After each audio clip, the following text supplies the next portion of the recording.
sports. And surf, and scuba, and sand, and sailing, and soccer. San Diego, California.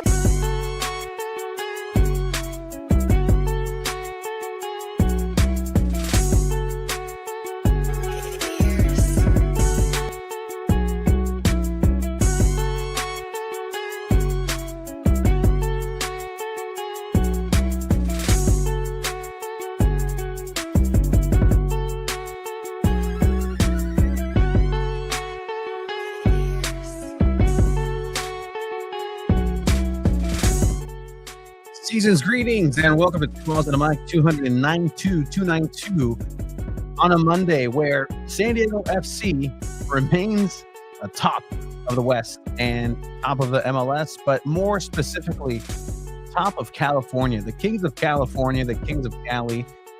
The name, at least in soccer, is San Diego FC as they beat LAFC 2-1, ruining a second party in LA. Son Heung-min. I was there.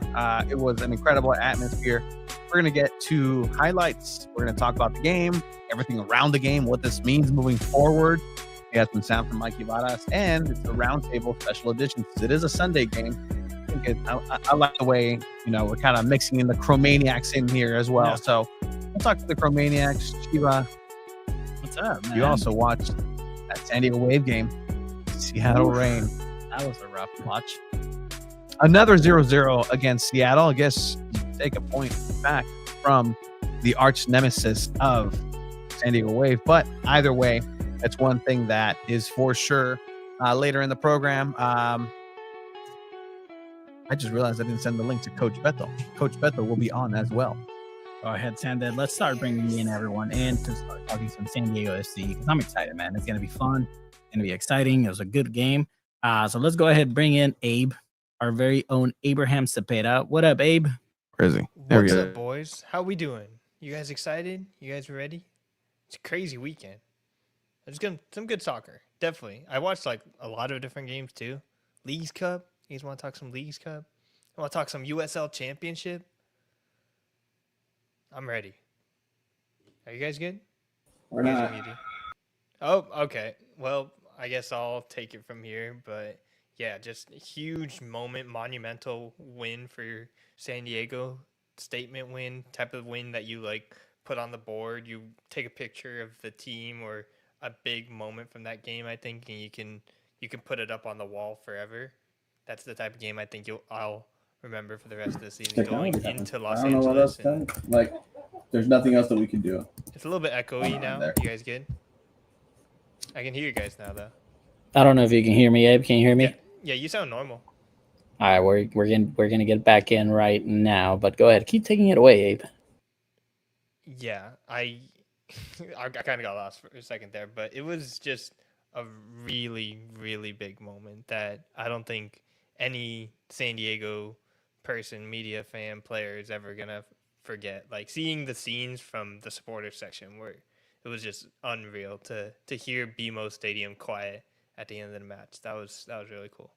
At points, Frontera San Diego did make more noise during the game itself, not just when San Diego scored, but there were moments where I can clearly hear Frontera San Diego louder than 3252 at any given moment, specific songs. We're going to talk and bring on one of the people that were there in the flesh, cheering on San Diego FC, Alex Pena from the CHROMANIACS, as well as our very own. I wonder who we get today, because last time we got the Jimmy Kimmel and Matt Damon. Oh, we'll catch you next time. All right, Craig.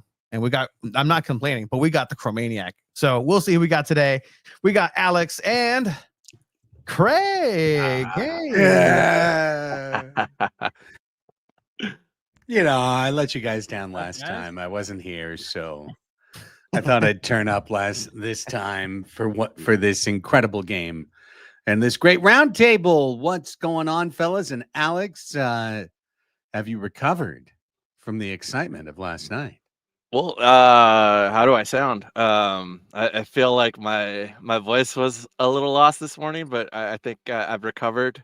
I'm all good to go to talk about last night's game. And man, what a match! It was just incredible atmosphere. That was my first time being at BMO or Bank of California Stadium, and yeah, that was a proper uh, atmosphere, soccer atmosphere, football atmosphere that you kind of do see when you're kind of going across the country and even across the border. Uh, yeah, that was a party last night. Let me tell you, that was amazing. Where everybody was in high spirits, and man, I can't wait to talk to with you about the match. And yeah, it was just incredible. There was a game that everybody's talking about, Craig, and let's get to it. The highlights from the biggest football game of San Diego. Oh, there it is. Yes, absolutely. Oh my goodness. Aztecs fight. Stony Brook die. I believe. All right. Well, there was a game, as Alex was alluding, over in BMO Stadium. It was actually my second time. First time was a San Diego Loyal LAFC pre-season match that I went up there. First time I'm actually in the press area, and you know, it was. That was your first time at BMO? It was my first time at BMO. It was a lot of. It showed me what Snapdragon can be, but kind of chooses not to be in a lot of different ways. You mean be soccer specific? Very much so. But all right, I like that. This game had the pageantry, had everything around, but it had this lineup for San Diego FC in the back. I mean, Tony, we talked about it before the game on the phone, right? Where yeah, we did. Negative was injured, and we were like, well, it's doo-doo time. And then we kind of talked about it and said, well, I could see McVay playing us a fullback for this one. He did it in Coachella when Lefelson wasn't available, right? So we saw him playing at that right back position. He's done it before. So we got that right. And it's just still looks like a pretty solid back line. The return of the midfield, Luca La Torres, Verskov, and Godoy. Hadn't seen that in a while. Irving Lozano, Valacari, and Honors Dreyer. Gentlemen, anybody can go ahead and just take this one with thoughts on the lineup that San Diego FC presented here. Well, I'll just say this. Patty McNair being back in the lineup was gigantic. And having another veteran in the back that's willing to put his body at risk, that's willing to get stuck in. And he had some interventions that were 3-point differences on Sunday night at BMO Stadium. So I think having Patty back was gigantic.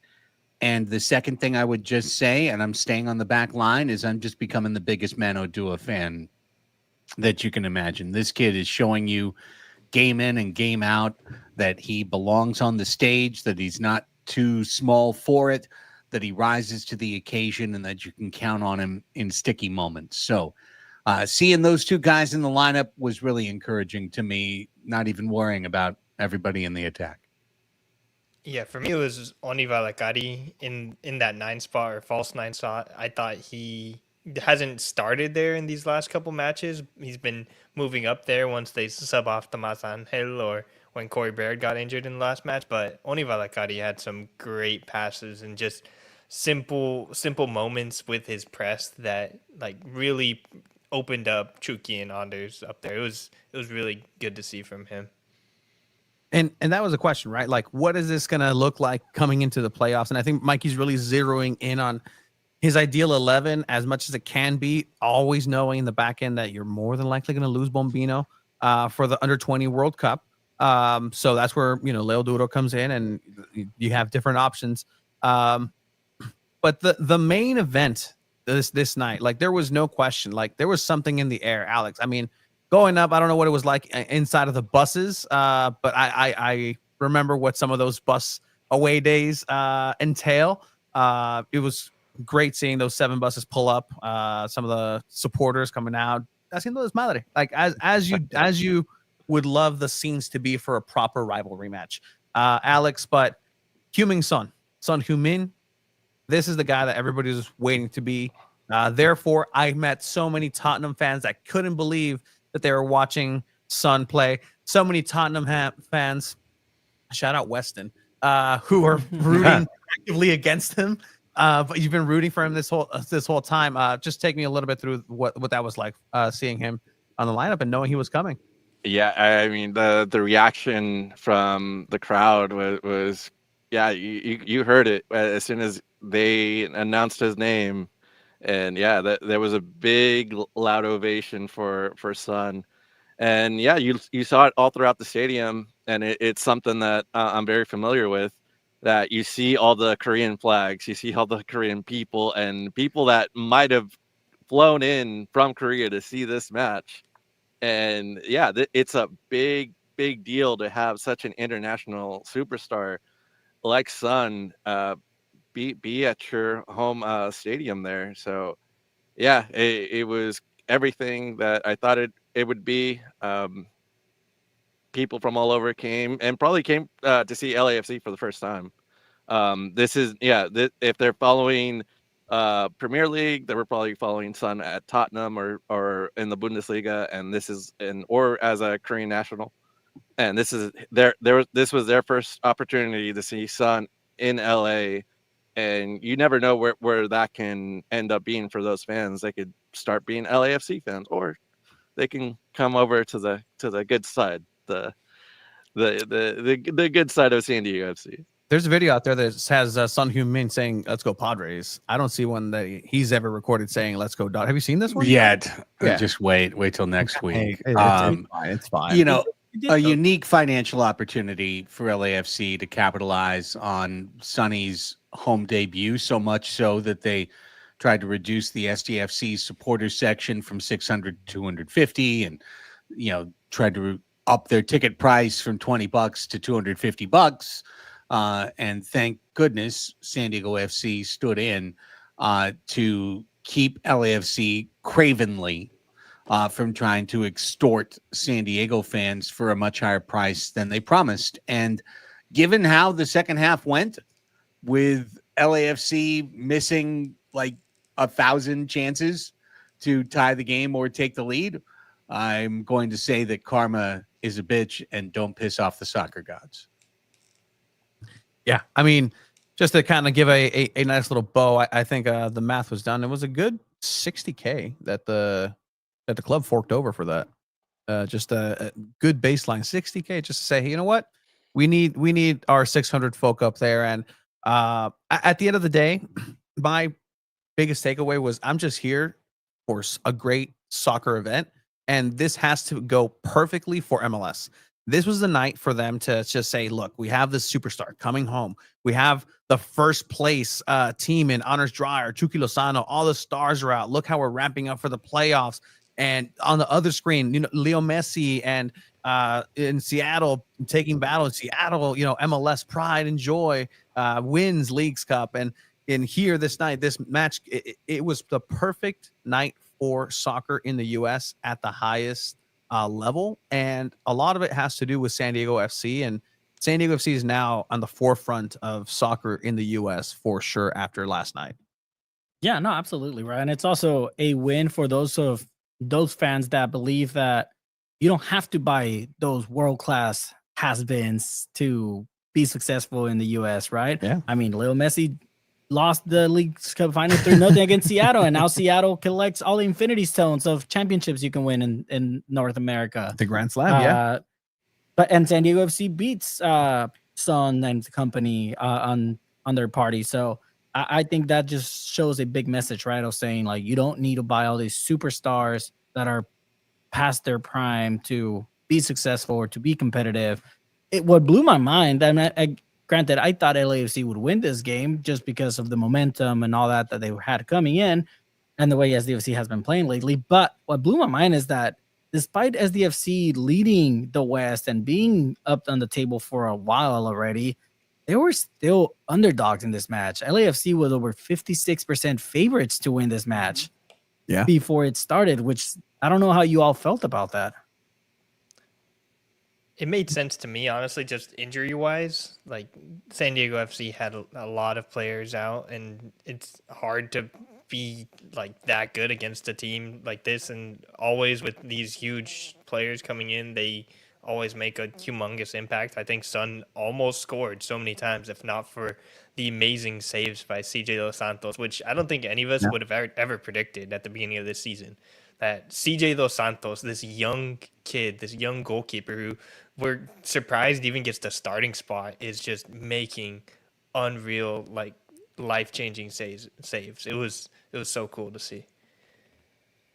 Craig, what do you think about just the lineup for San Diego FC as it came out? And look, they were aggressive. As this is going to be a world heavyweight title match, a playoff atmosphere. The lights weren't anywhere near as bright as they have been in BMO, it seems, in a while in this season. So, this was an entertaining matchup, and it started with LAFC really just kind of coming in and trying to control and dictate the pace, and it started on their favor. Bouanga trying to get themselves started. Superstar on his own right, has Sonny now, and a beautiful chip. A little bit to be desired maybe on the tracking part for Manodua, but it's all right. He made up for it. Your thoughts as the game began here for San Diego FC? Well, from an LAFC standpoint, I think you saw how much Son makes Bouanga's job so much easier because he's drawing so much attention from the defense, and it's giving Bouanga space, opportunity, single coverage to use his burst, to use his incredible athleticism. It's quite an ad for LAFC. There's no question about it. And Son was really, really good, I thought, on Sunday night as well. You know, when you look at 1-0, I think that's a spectacular touch by Bouanga. Control in a very tight space, that the ability to put that flick on right there and not panic. That's just the sign of a guy who's trying to go for, I believe they said, a third straight 20-goal season, and he's not quite there, but he's got a chance at a third straight MLS 20-goal season. Very, very impressive. And as you guys all detailed, for an SDFC side that was shorthanded coming in and lacking a 9 coming in, conceding first, I think for a team that had done so 16 times on the year and was 13 wins, 3 draws, no losses with the first goal, it wasn't exactly an encouraging sign. Alex, what was it in the stands? I mean, it's a bucket of cold water, right? The entire stadium is now just exploding. They erupted in this moment, and just what did you see from what was it, the second floor of the southwestern side, southeastern side of the stadium? Yeah, the support section, the San Diego support section, wasn't deterred. They kept cheering on, which is, what you would like to see. And I think we were really confident that this wasn't it. This isn't going to end 1-0.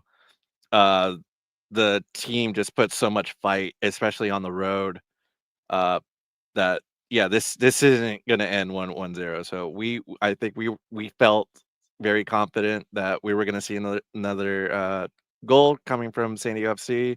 And it was just about, like, who was going to get the second goal. I mean, that really was my worry of, like, okay, who's gonna just flat out best the other team and just win it at the very end. And luckily for us, it was San Diego. Yeah, and right here, one of the plays in the 26th minute, LAFC almost does another replicate of that. Bouanga, just play across. That's really well done. But I think this is where, for me, I saw CJ and the defense locked in, because this is a ball that goes out, and most people say, wow, what a miss. This was played defensively as good as it could be. CJ came out strong, closes angles, a little fortunate as well. But at the end of the day, this is a defensive play that shows urgency. And this is how, everything seems to be on fire the entire time, but they were able to manage this fire defensively. But I mean, it was good and encouraging to see this. And then the play. This play's phenomenal. Incredible. Like that touch by Dreyer, like to get the Chucky, and that Chucky first touch to cross over the center back. Like, it's just a phenomenal play. And this is something that San Diego FC has been doing all season. DP to DP player, right? Like Chucky scores in front of LAFC fans, like that touch from Balakari, which is what he does so great at the false 9. Abe, you mentioned that. How did you kind of like see this play, and how did you react to it? And I think the craziest part about it is it starts with Patty McNair too. Like he's the one that makes that pass up to Valakari, and just Valakari has gotten so comfortable up top with Anders Dreyer. He knows he can just tap it to him. Maybe Dreyer's calling for it, but to have the wherewithal, I'm just gonna pass it straight to Dreyer and let him do something with it, and Dreyer just make that unreal pass. It's so like San Diego at this point. This is what this team has proven they can do, and like now it's kind of good that Oni Valakari has been able to play throughout the whole pitch because he's so comfortable in the midfield and he's comfortable up top too. To be able to make these types of passes is going to be really good for this team.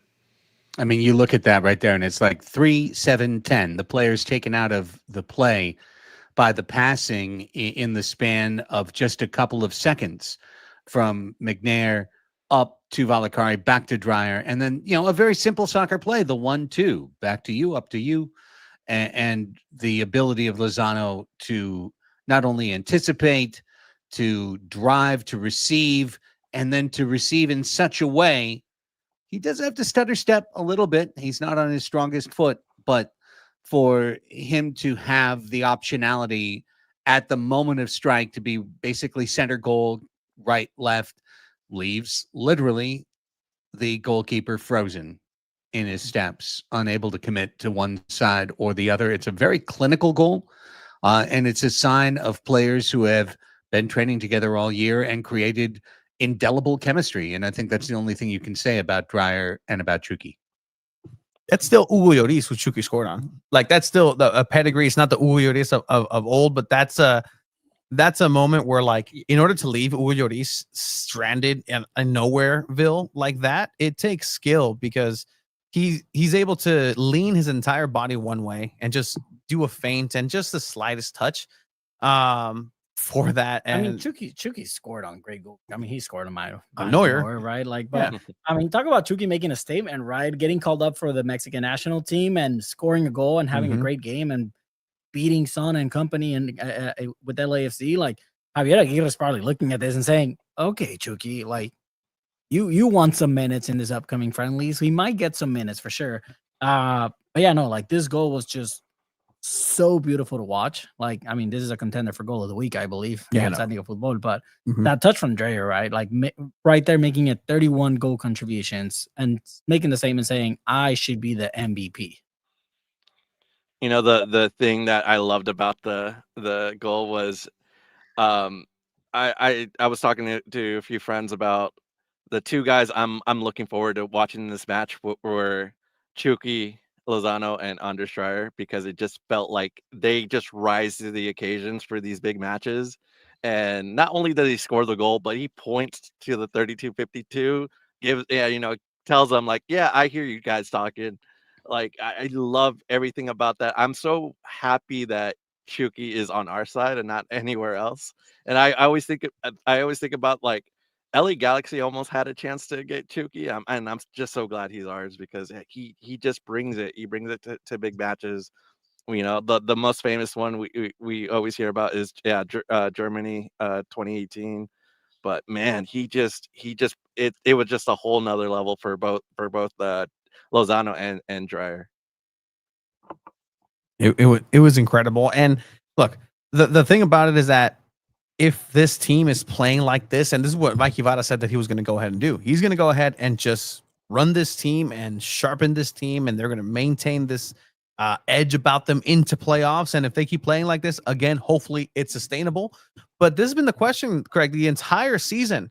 Is this sustainable? Can they keep playing? Can they keep winning? Can they keep winning on the road? This is now another victory on the road, tying records on records left and right. And Mikey Varas and company, just steady hand. It's another game. Here we go. Well, as we talked about in the last episode of the CHROMANIACS, I thought it was quite interesting on Apple TV's broadcast on the post game. They asked Dreyer, "Why are you guys so good on the road?" And to be honest, I thought he echoed some of the comments that we made last week, that teams that are at home feel an obligation to try and put on a show for their fans, to try and get forward, to be creative, to be offensive. And that gives San Diego FC the space they need to play the style of game they want. Teams that come in on the road to Snapdragon Stadium have no ego. They don't care how ugly they look or how pretty they look. All they care about is keeping SDFC from doing what they want to do in the low block, satisfied with 5 counters as their entire offensive output for the night, and willing to accept 0-0 or 1-1 along the way. So I think we saw that. But, as you are going through the highlight reel, to me, the moment of the match is late first half when Son takes dead aim at inside left post and CJ Dos Santos goes Superman and makes the perfect two-hand diving save. Absolute perfect, 10 of 10, no notes, clinical perfection. Name any goalkeeper in the world. This is what they're dreaming of in this exact moment, is to have the reaction time, to have the athleticism, to have the size and speed to be able to parry that ball. And right there, that's supposed to be 2-1.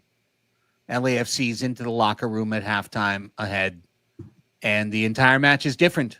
And on that play, to me, that's a 3-point save right there.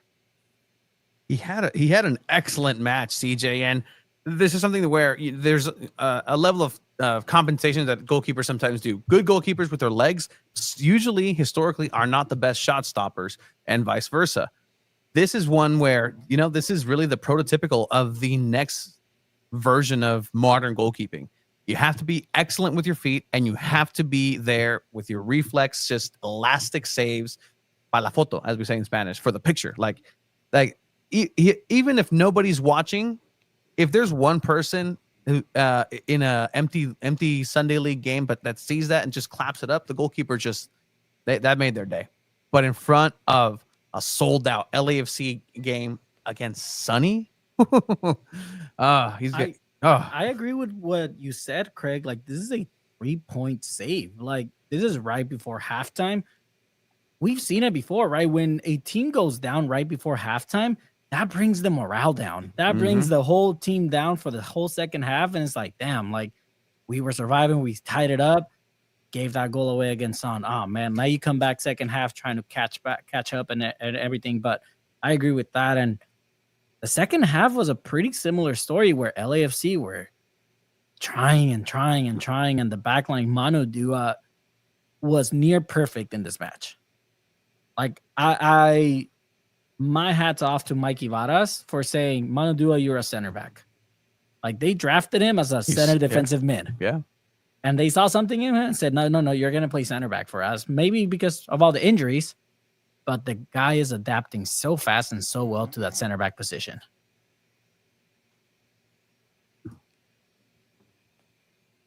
Well, it's so true, guys. And Agreed. Yeah, but no, I mean, I was saying it earlier. Dua just showed so much, but as you were just playing through for the YouTube crowd some of the highlights, I mean, we're going to get to SDFC's moment of glory, and it was truly, truly glorious. So delicious, you could savor the taste for days and weeks to come.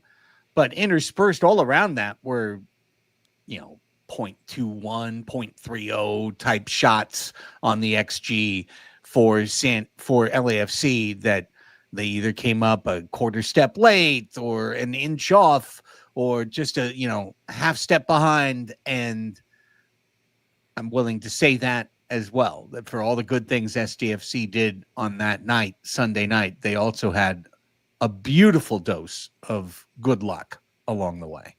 Sure. Oh, I agree with that. Yeah. Like, luck is part of the game. Yes. And I think the soccer gods, like you said earlier, and the luck was all behind San Diego FC on Sunday night. That was insane. There is a hidden deity for goalkeepers in training. It's just the unspoken, just kind of harem of belief of the post gods. Like, you have to give your sacrifice to the post gods. You got to touch crossbar, post.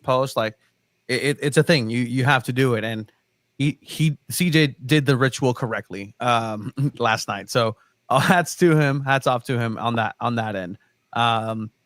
But you're speaking about the glorious moment, Craig, and top to bottom, I agreed. It's incredible what happened. To its intended target, Son Heung-min. Now in behind for Smoliakov. This is Dreyer. This is his sweet spot. The big cut. A second cut.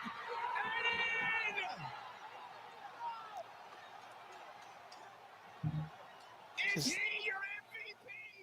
Is Insane. he the MVP? Insane. I mean,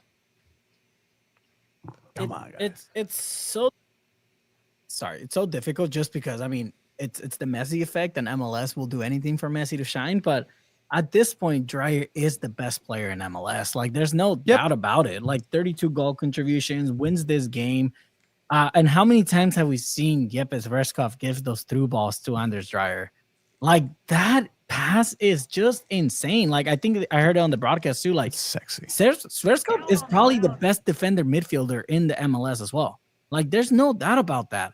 Like that, there's a reason why he was one of the signings along with Ingvarsson, who, by the way, hot take, he's probably the biggest bust besides a different player in my mind. But Andres Reyes. yes, there you go. Like those guys are bust in my eyes right now. But like this pass from Verskov is insane. That was what I was going to say. Is I think it's the pass of the year. Honestly, I think it's the best pass of in the history, therefore, of San Diego FC, and he's had, 2 or 3, on the podium in terms of the opportunities. How Dreyer finishes, cut, just again. That's just a goal scorer. That's a goal scorer given space, given opportunity, with confidence to do his thing. But he gets open because Tverskov takes 7 players out of a pass. Well, let's just see. 1, 2, 3, 4, 5. Takes 5 players out of the play all at once with one pass. Unbelievable in his ability, his vision, his acuity to connect his vision to his feet. And to me, that's his goal, even though Dreyer gets it.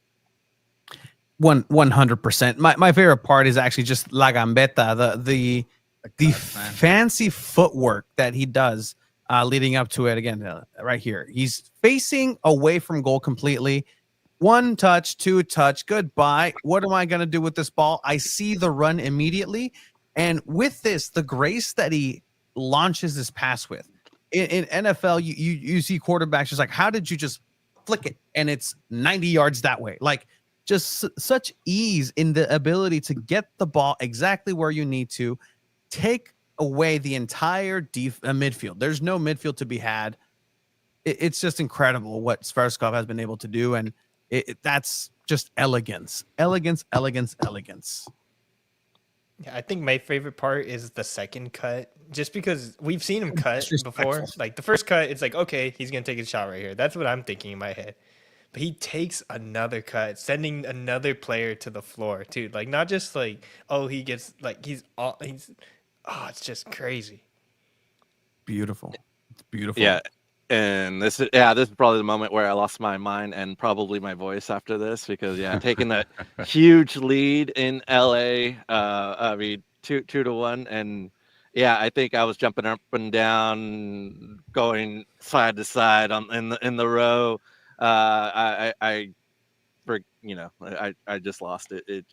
It was a great moment. It's great to see just Dreyer, great footwork and finishing, and this is why Hugo Lloris is not my favorite goalkeeper I've ever seen, because he just like these are moments where I felt like he could just like attack the ball and he could probably gotten it, but he just sat back, waited for it, and then he kind of play yourself a little bit, because then you got one guy in front of you, another guy is trying to slide in, and then you have like you're nowhere to go. You can't do anything about it.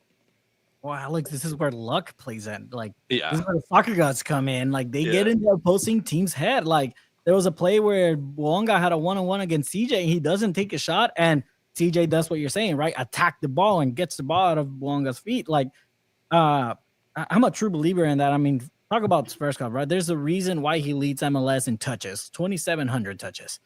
Like, right behind him at 2,500, Chris McVeigh. Like, this team passes more than anything.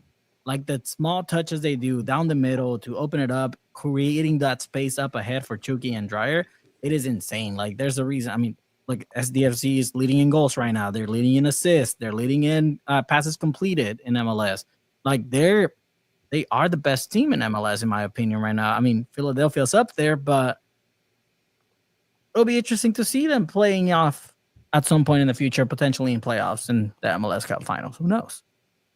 Yeah, no, it's a good time to be a San Diego FC fan. But it wasn't necessarily the most fun, especially after that. After all of that, because 2-1, yes, correct. But you still have to stave off a very hungry LAFC team. And another post, Son Heung-min. A game of inches, a game of centimeters, whatever you want, the metric system. This, again, is 2-2. Yeah, for sure. Another thing I want to point out before all this, right, is Patty McNair goes out injured again. And then Ian Pilcher comes in. And I was really confused to that, what Mikey Varas did. He switched the whole back line. Like, he sent Ian Pilcher, I think, at left back, and then Bombino was on a right back, and then, like, he switched everything around, which was so confusing. And I was like, oh, man, you don't mess with the back line like that. Just do hombre por hombre, like switch Pilcher for Patty McNair and let that be it.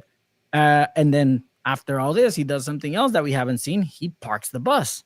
He throws in Duru in there, and he goes to a 3 center back line. And I think I've counted like twice in the season that Mikey Varas decides to park the bus. And I don't know how you all felt, Craig. San Diego FC parked the bus at the end, and it still worked out. Look, you can't blame him. There's going to be times that you have to do it. And on the road at BMO Stadium, protecting a 2-1 lead on Sonny's, LAFC home debut, that's one of those times. And I thought, honestly, that reshuffling again is one of the moments that gets San Diego FC the win, because amidst that string of like 5 B+ to A+ chances that LAFC gets down the line, is McVeigh just in the middle, calmly. I remember one sequence where it was once and twice coming through with the last-ditch intervention, the last-ditch touch to keep things away from a near certain goal for LAFC. So as much as Dua impressed, McVeigh really impressed. And while McNair was in there, of course, he took Martinez out with an incredible tackle that was as ruthless as it was clean. Those moments are the moments where SDFC showed their physicality, their tenacity, and their toughness. And to be engaged, too, defensively and locked in. And this is one of the chances here. 83rd minute, you're obviously exhausted, a hot day, and somehow just finding ways to get this ball out of the danger zone and out of their area. Yeah, you can see a corner, but that's better than any ball in Son Heung-min's feet. So I want to see more of Soma. 100%. Like there's moments that he's gotten, like he's been so clinical and like making clutch plays. Like, I mean, look at him, like clearing this. That's a goal. Vroom vroom passes the car, but yeah, no, like he saves that very, like these kids that San Diego FC are signing. It's working out, Tony. Like it really is. Like we talk about the career mode and how people play, and some people go the youngster route and win everything with the youngsters and the kiddos. Like San Diego FC is doing that, and Mikey Varas and Tyler Hibbs should be proud of what they've put together so far. Note on McNair, our friend Dimitri actually asked Mikey Varas in the post-match about his injury, and it was just a Precaution? No. He had a cramp. It was just a cramp. So that's why he came out. Okay. So Patty McNair came out of the game. It was just a cramp. And he decided, you know what? Let's not risk it. He's still on the mend. Let's go ahead and do that rotation. So that was confirmed. Shout out to SDFC Nation. How's everyone feeling after 9 minutes? Like they added 9 minutes at the end. Am I the only one that thought that was reasonable? Yeah, that was reasonable. I thought. Well, McNair took out Martinez, right? And they had Martinez was down for a long time. Like I saw Patty McNair kill a man on the pitch. Like that's how bad it was. I mean, that tackle was I think we saw like the best save of the year, the best pass of the year, and possibly the best tackle of the year, all in one match. And yeah, Patty McNair just gave us so much of an edge that a grown man just went up against a 19-year-old kid, and the grown man won. easily. And yeah, I hope Martinez is okay, by the way. But yeah, that did not look good. Like when I was like looking at that, like on inside the stadium, I was like, oh man, this guy's not getting up. Like yeah, it looked pretty bad. Elbow to the heart will do that to you at full speed. It's a little bit jarring. All I can say is in our Padres Hot Tub Discord, as I was on the couch going through this, around the 75th minute, someone wrote like, there's going to be 10 minutes of stoppage time. So the fact that there was 9, I thought was, kind of nice. It's not 10, and they got through it okay. And look, this is something that we've seen now San Diego FC go through a couple times now, is really they've been tested. We saw it against Kansas City, Sporting Kansas City, where you didn't expect them to come out as aggressive, but you weathered that storm. There's been a couple times where now in the latter half of the season, your offense isn't producing 4 goals at a time. You're getting the job done. You're going in away. You're making sure that the machine is well oiled. You're having some really amazing performances defensively and the midfield individually, but just collectively is the biggest thing. This is a team. I haven't seen San Diego FC play a better team, honestly. A better team than they are on the pitch. I have not seen a better team. They win like a team. They tie like a team. They lose like a team. They do everything like a team, and that's again a testament to what Anders Dreyer actually said in the post match. He said, "Look, when you have 25 plus players that want to be here, it's different because they all are coming to this new place. It's not like they where they're coming into a system that's already in place and you're trying to take the place out of somebody." Mikey Varas actually pointed out too that it's great to hear when his guys say, "I lost my starting spot today, but I'm even happier for the guy that beat me for it." And that's the mentality that San Diego FC has right now. And they're incredibly just team-oriented, and just all kudos to Mikey Varas and company to be able to harness that. And I'm glad that, there really hasn't been a cancer that's been too bad in the locker room, because this tends to be very fragile in a lot of ways. But while you're in the sweet spot, just enjoy it. Enjoy the ride. I agree with everything like you guys are saying, right? Like, I mean, it does feel different every time we go to training or we see them post match. Like, there is that vibe that this team is together and they're here to prove everyone else wrong. And it's impressive. Like, I think they're now being labeled, and rightfully so, the best expansion team in MLS, and it's history. I mean, they're one away win of breaking the record for most consecutive road wins for an expansion team. There are 2 away wins consecutively to tying the all-time MLS record. Period. Like, for road win, like that's impressive alone, right? Especially from an expansion team. They just beat LAFC. They're 5-0 against California teams. Possibly can make it 6-0 against San Jose and San Diego soon. Isn't that the best? Like point blank, San Diego, LA. To answer this question, Tony, San Diego FC will win the championship before the Padres does. I don't know. Sorry, Craig, but I'm pretty sure you agree with that. Well, it's scheduling timing. I do have a question for. It's true too. I have a question for Craig, since I think when we talked about it all together in the CHROMANIACS episode, maybe a couple of weeks ago, you said LAFC is probably the team that scares you the most. Do you still say that today? Even if we see them in the playoffs? 1,000 billion, 100 trillion %. They're the best team I've seen this year. They could have won down here. They could have won up there. Bawanga is like a half touch away from having 5 goals against San Diego FC in these matches. He was just a millimeter off multiple times, and they're now with Son, they're even better than they were before. So yeah, they're the team that scares me the most, more than the Loons, more than Vancouver, more than Portland, or anyone else. To me, LAFC is that team. They're that good, and now there's a nice little separation in the standings. LAFC, I believe, still has 3 matches in hand on San Diego, but with SDFC getting all 3 here, it keeps LAFC far enough away that you feel like they might not even be on the same side of the bracket when it's all said and done.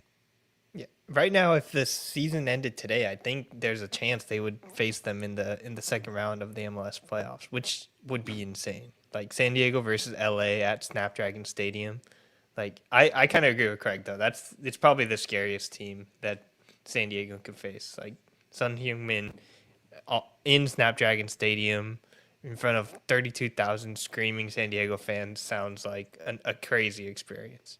You gave them a reason too. Like this was the reason you gave them to hate you. Like you ruined their party. Like, okay, they lost away. Okay, they're still new guys. Hey, at least they still beat LA. It's not like LA Galaxy, beats the new San Diego team. All right, we'll be fine. We'll even things out. But no, you embarrassed them in their biggest game of the season at home, and they're gonna want revenge.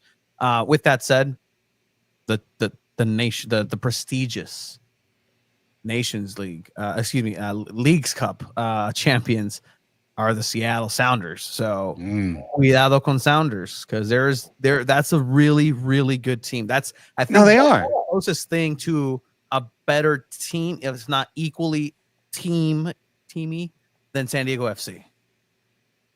I'll just say this. This is why I continue to collect these moments in my mind, in my heart, for the 2025 season. This has been such a magical summer for San Diego FC. And I still have no expectation for them to win MLS Cup. I don't have any expectation that they're going to go to MLS Cup or that they're going to lift the Supporters Shield. All these things still seem pie in the sky and ludicrous to me.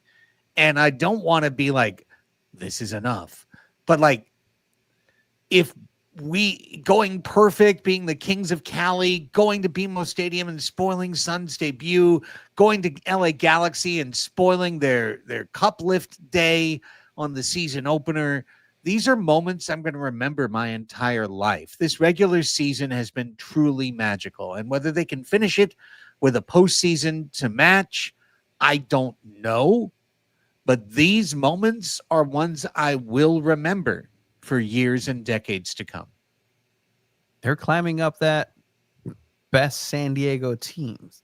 Like that, Mount Rushmore of San Diego teams. Tell me, just a first time at LA 4 different times and you beat them. Like any team that does that, I'm automatically on board with them. Like might have been the greatest of all time. End the season now. You're the Kings of California. You're the best here. You can talk all your shit. Like you get to do all of that. You get to do all of it. But what's more likely to happen now? Supporters Shield or MLS Cup for San Diego FC as it stands now? That's tricky, right? Because Philadelphia still are in the driver's seat. Like they're a point ahead still. Like and Miloski's contributing can too. Ruin that party for San Diego FC.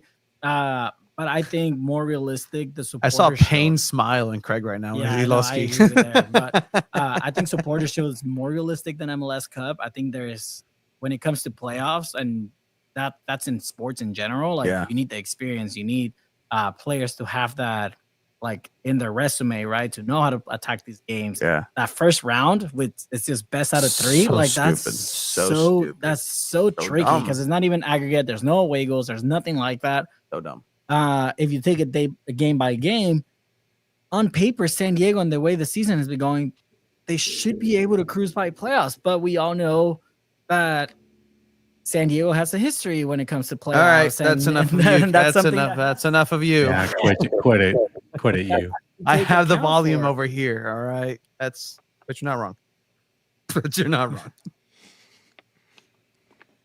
Well, it's a really good point to be at. Yeah, go for it. I want to ask, like, at this point, for me, the expectation for San Diego FC is to win it all. They've proven that they can be the best. They can. And I don't care if it's an inaugural season and it's their first year. At this point, if you lose in the first round of playoffs and you don't win Supporters Shield, this is a failed season. And I think Mikey Varas will agree with it. Failed season. It's a failed finish to an incredible season. Okay, I guess if you put it that way. But, I mean, you didn't win anything. But you weren't supposed to. It doesn't It's matter. one of the though. hearts of San Diego. You No? elevated the expectations to have people believe that you can win something. So don't give people yes, hope. No, not Yeah. that. But I think at the end of the day, like if you don't win something, and this is where Mikey Varas and the players will agree in this competitive sense, if you don't win anything, then what is there to celebrate? Like you had a great first season. I mean, what St. Louis also finished first in the West their first year. They had a great first season too. But I'm pretty They sure really did. ask those fans, they probably wish their team did something like a supporter shield. Didn't they just get rid of their general manager? The Yeah. guy that actually put that a whole thing together. Yeah. 3 years? Yeah. Yeah. Count them. Guess he should have got a trophy lift, huh? Maybe he would have stuck around a little bit longer. I get what you're saying, and I think it's in the spirit of what Coach Varas said. Iorike. You know, what's next? What's going to happen next? What now? And that's a valid question, and I love that their sights are set there. I appreciate that, but I'm not going to say that I'm going to be disappointed if they don't win MLS Cup. Like if they win MLS Cup, it's going to be the San Diego season of all time. It'll be the greatest season in the history of San Diego professional sports, acing out the 1985 San Diego Sockers, who came from 3 games to 1 back at the Minnesota Strikers and completed their 5-peat. Like, you know, there's obviously indelible history of who came through at the most clutch moment when indoor was the biggest sport in America. And that was the 85 Sockers. But then like the rest of the great teams in San Diego history, the 2006 Chargers, right? The 1994 Chargers, the 1998 Padres, the 1984 Padres. That's probably your top 5 right there. Obviously soccer's number 1. Everyone would agree. But, you know, It's a different category. They like, there's Mount Rushmore, Craig, but then Right. there's the mountain.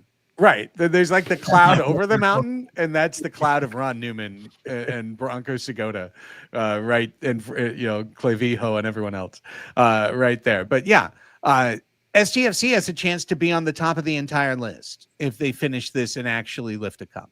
And even if they don't, they will be a team that I will remember my entire life as an incredible debutante debut. Yeah, it's a Cinderella story all throughout. Abe. For me, looking back to where this season started, where we're just hearing all about this right to dream style, this academy, these young players, this whole system that they're gonna like introduce, and like basically explaining like Tyler Heaps is all about Moneyball. This is how he's gonna run this team. My immediate thought was, okay, they'll be lucky to push into the playoffs, be one of those last playoff spots. But to be this dominant in the MLS and just show this as a proof of concept for the rest of their entire history at this point, like I think you've established yourself as one of the premier brands in San Diego. And that's something I would not have expected, especially with the rollout of everything San Diego FC. People were mad about the logo, the crest, the colors, the jersey, all these different things. And now at this point with like Anders Dreyer getting MVP votes and Chucky Lozano performing at such a high level, people falling in love with Yepes Farraskov, Manu Dua, like there's so many different players that people can care about, and so many different ways people can connect to this team. There's so much, in the machine of MLS that it's easy to get cynical about it, but like the organic part of what the players are doing on the field. At the end of the day, I was explaining to somebody like just the way that sports is and soccer is here in the States versus in other parts of the country, right? You go to the Super Bowl, and the Super Bowl is an event. That's what you pay your ticket for. But in other places, you go to a soccer match, but the event is the game itself. Like the actual game itself is what you want to just sit there and watch and pay for the game. And if you just sit at Snapdragon Stadium and watch this team play, whether it's in Snapdragon, whether it's, again, a Sunday league at Mission Bay, like if you're a soccer fan, you're just going to take pause and watch these 11, 20, whatever players play. You want to see what Mikey Varas is doing. You want to see the development of these players. You want to see like, oh, that 18-year-old just stuck it to a 35-year-old man. Like, all right, like that's what you want to hear. All right, kids. Like it's really amazing what they've been able to do. And hey, they've been shutting mouths up, and if all the criticism about like their buildup in this is turning into this positivity for the city, I'm for it. I'm 100% for that. I know it's I mean, I like to think ahead and just be like, all right, look, like Bombino's on loan from LAFC, and he just completely like pocketed like a lot of defenders from LAFC. Yeah. Now LAFC is gonna want to have him next season. You know, Valakari, great season. He's also on loan at SDFC. So many players are on loan, and it's gonna be hard to be able to sign contracts for all of them. But that just also means that, you know what? I'm sure they'll find other players to bring in and make it successful. And the thing that goes to my mind is, I mean, is this right to dream style? We talked about it before the season, right? Is this right to dream style going to suffice? Is it going to be dominant? Is it going to be competitive in MLS? Is it going to be easy to get figured out? In Denmark, FC Northland, they're competing with young players. Have they won anything? Not yet. Are they dominant? Not so much. But here in MLS, in America, this style is just taking over. They're dominant. They're first in the West. They're winning games that they're not supposed to be winning. Is MLS really ahead of its time, or is Right to Dream just kind of taking over, and that's going to be the future of maybe North American soccer? Alex, you've been around this league long enough. Like, I'm just curious. What's going on? Well, I mean, this isn't like anything like we haven't seen. Like when we talked about the San Jose Earthquakes, they're huge on getting homegrown players and getting them through their system and letting them, develop and, play with, other teams, other USL teams, and yeah, they're all about that. But creating the system that it's always going to be this like 4-4-3, it's going to be possessive, it's going to be being on the front foot. I think the style is just made for MLS, and it's going to be it's going to be interesting to see if anyone can really stop it. So far we're doing pretty good, but we're doing it rather differently now that we're winning in different ways. Like the last goal we talked about with Dreyer, that was like in transition. So I think this team, like they adapt, they find different ways to win, and it's been great to really see. Like the I think we're still getting to know like the system. We're years ahead. We're years away from actually seeing like the Right to Dream like kind of do its magic as we see players go in, develop, come up. I think we're still years away from that, but there other teams have done different things with their development system, and it's not going to be the first, but hopefully it's going to work for us. It's something that's going to help us bring in new players, get them develop and contribute at San Diego FC. You guys will like this. In the press box, there's people who cover LAFC week in, week out, and when it was around the 85th minute, it just looked like it's just not going to happen for LAFC. There was just pointing and complaining of like, you guys, Pablo Cisniega is part of the San Diego FC team. Tommy Angel, he's not playing, but he's there. Who else was LAFC and let him go? Luca Bombino. So they were incredibly sour about the fact that Bombino was playing for SDFC and LAFC let him go. And LAFC has no say whether or not he stays an LAFC player moving forward. And from what I understand, he's going to be a San Diego FC player. Like it's just has to be. It's just count him as a San Diego FC player. Might as well from here on out. But I think most of these loan deals have a buy option at the end of it. Most of them. So Yeah, some don't. yeah, Bombino is definitely one that you need to keep in your squad.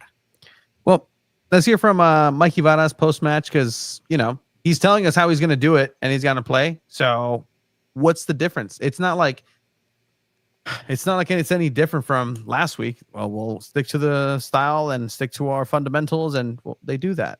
But what makes this team different? This season, you've been able to come into away matches and really establish yourself. You've been telling everybody in this league that you're sticking to your style, and that's something that they can prepare for. What is it between the lines that makes this team so special? I think the first thing is it's about the collective. It's about our style. It's not about me. I'm just one component in this huge thing, right? It's the players, it's the staff, it's the ownership. It's a collective of people who are united by convictions and effort. And when you have that, you always have an opportunity of winning. Does it guarantee it? No way, no way. And sometimes it's not going to go our way, but you always have a chance. Can you talk about that defensive patience that was able to be shown to some of the young players once again stepping up in those moments and putting some world-class players in tough positions and getting the victory at the end? Yeah, we talked about it. Impacting the flow of the game was going to be really important. They're a top team. We knew the environment was going to be top. Son's first home game, so there's going to be a lot of electricity around this game. The guys talked about sticking to our principles. They talked about, being selfless. They talked about making plays, because in these games you got to be ruthless in both boxes. It's not just about attacking plays, but it's also about making big blocks, big defensive actions. And if you think you're not going to have to do that, you're not going to win very often. And you guys started off. What are your thoughts? You love Mikey Varas, Craig. That's the guy. God, it almost makes me emotional listening to him talk, honestly, because his humility just shines through in everything he says. And it's not a false humility. You can tell people who are fake humble.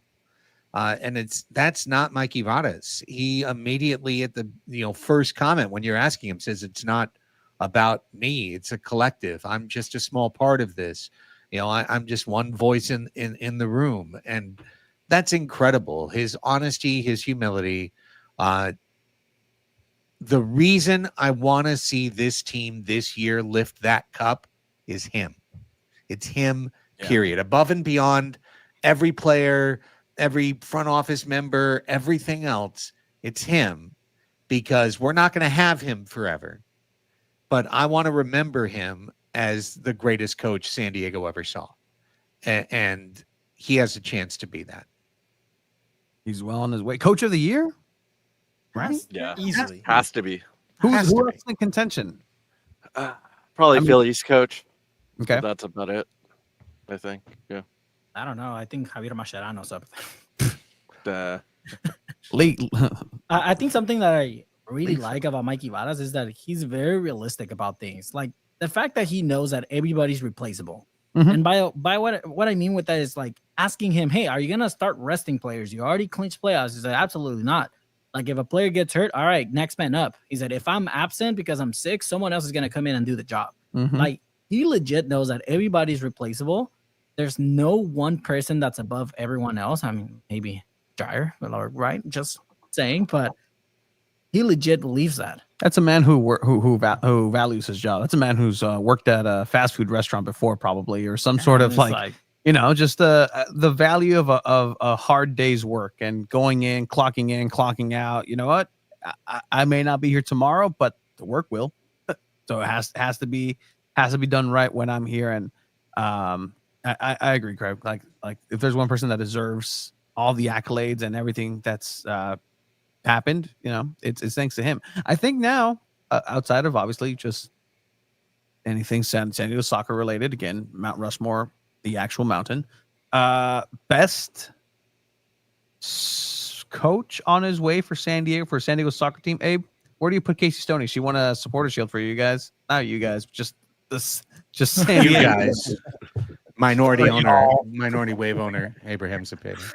Yeah, no, I need a lot more money if I were to do that. But I think he's definitely up there. Like he has done so much and spoken out about important things too. Like I think back to that first home game and talking about the chant and just immediately denouncing it, and then also at the same time protecting the supporters who were very clearly not involved in that. I thought that was something that you don't see often from a coach. Oftentimes coaches will just kind of say the very basic thing, but when he talks, none of it ever feels like it's from a PR statement. Maybe at the beginning we kind of thought like, oh wow, he's giving all these lines and stuff, but he he really believes all this stuff. And that's something really cool to see from a coach. No, I love it. At what point do you play it a little more cautious though? Because I mean, it's this style, right? Like I see. There's no pleasing you. No, I mean, Never. I saw the comment like they'll be down. Like I'll keep doing it because I mean, at one point you also have to advocate for player safety, and this style is very demanding, especially for the back line. I mean, it's not a coincidence you have 3 right backs injured. You have now a left back injured, a center back that was out for the season. Next man up. Like somebody wants the You're hours. running out of man on that back line. Somebody wants the hours. Somebody wants to clock in. You know, Corey Baird wanted it. Came in, transferred in from the branch in Cincinnati, and I mean, we're 2 injuries away from really having like Sverskov playing center back. He'd probably be a great center back. Amazing, great idea as well. I know. not that anybody needs to see it. You're right, but I mean, you're 5 games away from playoffs already. Like at one point, you also need to start thinking. I'm pretty sure they're doing it with Vartsen, right? They're probably just keeping him so he can have 1 or 2 games in playoffs. But I don't think he's 100% fit yet. He hasn't came back from that very bad injury that he had. Like, yeah, so that was mostly because they needed to know whether or not they needed to deploy Marcus Vartsen earlier than they 100% needed based on the transfer market window. And so they got Pellegrini, and then Corey Baird got injured. Corey Baird, but again, you know, he was playing all right. He was on track to not be needed in that game had Corey Baird stayed he healthy. had a sensational home debut. Like he was playing great, and then he gets injured. But I mean, like to me and Vartsen, it's a buzz signing. Like obviously you weren't counting on a season-ending injury and him not getting the minutes that he's getting. But I mean, that's a bust. Talk to me when Vartsen assists Tomas Angel in the game-winning goal in the second round of the Western Conference against LAFC. And if that I'm going to happens, play this. if that happens, I'll tell you, wow, that was worth it. How did Tony know that? That's the best you'll get out of Chiva is if Vartsen gets that goal to put them in MLS Cup. He'll be like, great signing. Well, I guess it was worth it. I guess. If Tomas Angel gets minutes in a playoff game, something went very wrong. that too. I had Fair enough. Vartsen before the season started to getting close, if not past 20 goals. So, I mean, I believed in Vartsen before the season started. Like, I thought he was going to be probably one of the best strikers in MLS. He had a slow start to the season. That injury happened. I mean, he comes back and wins a game for San Diego FC. Like, he is a talented player, but at the same time, it's like, is he injury prone? Is that a thing? I mean, you could have still had Iloski. Like, I mean, I don't know what to say. Like, I'm hoping, and maybe it is good that Mikey Varas is playing this way. I mean, it's working so far. Like, I'm not going to sit here and be like, oh, no, he needs to be resting Anders Dreyer now. Like, no, that's absolutely not what he's supposed to be doing. But I don't know what I'm trying to get at, to be honest. But like, you're scared. You're afraid. Whatever's happening.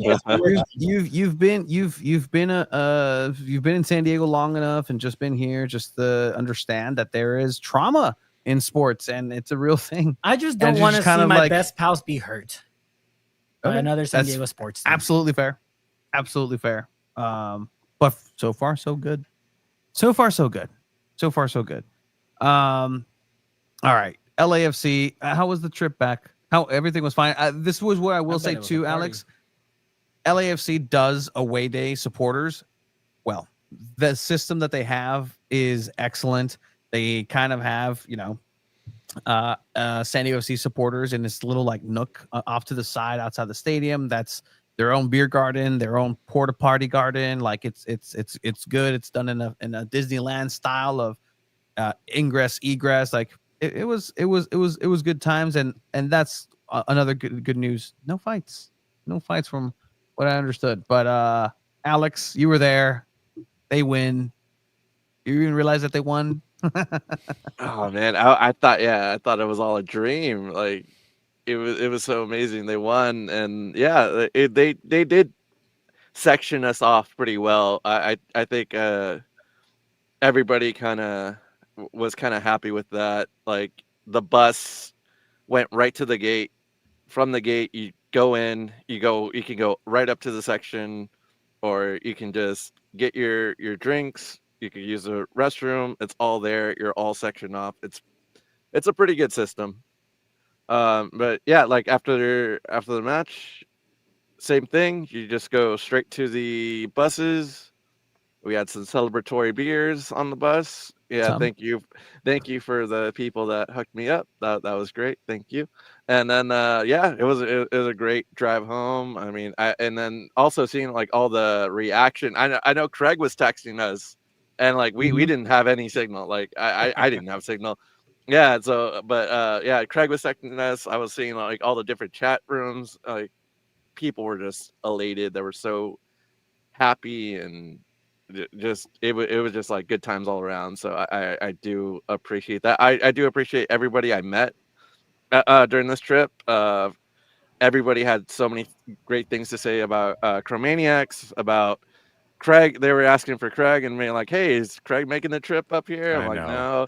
And then Steve asked like 3 times. I couldn't make it. I felt terrible, but also I'm still here standing up. I'm too old to have done what you kids did and still be upright the next day. I would have been completely down and out. I think CHROMANIAC could have done it though. That's fair. The CHROMANIAC would have been CHROMANIAC fine. could do it. Me, the old F, I would not be. But is it is it like a situation like The Mask with Jim Carrey where you just put the wig on and you just kind of turn into like, is that how to, that's my headcanon how that happens. I don't know what you're talking about. Absolutely. I love that.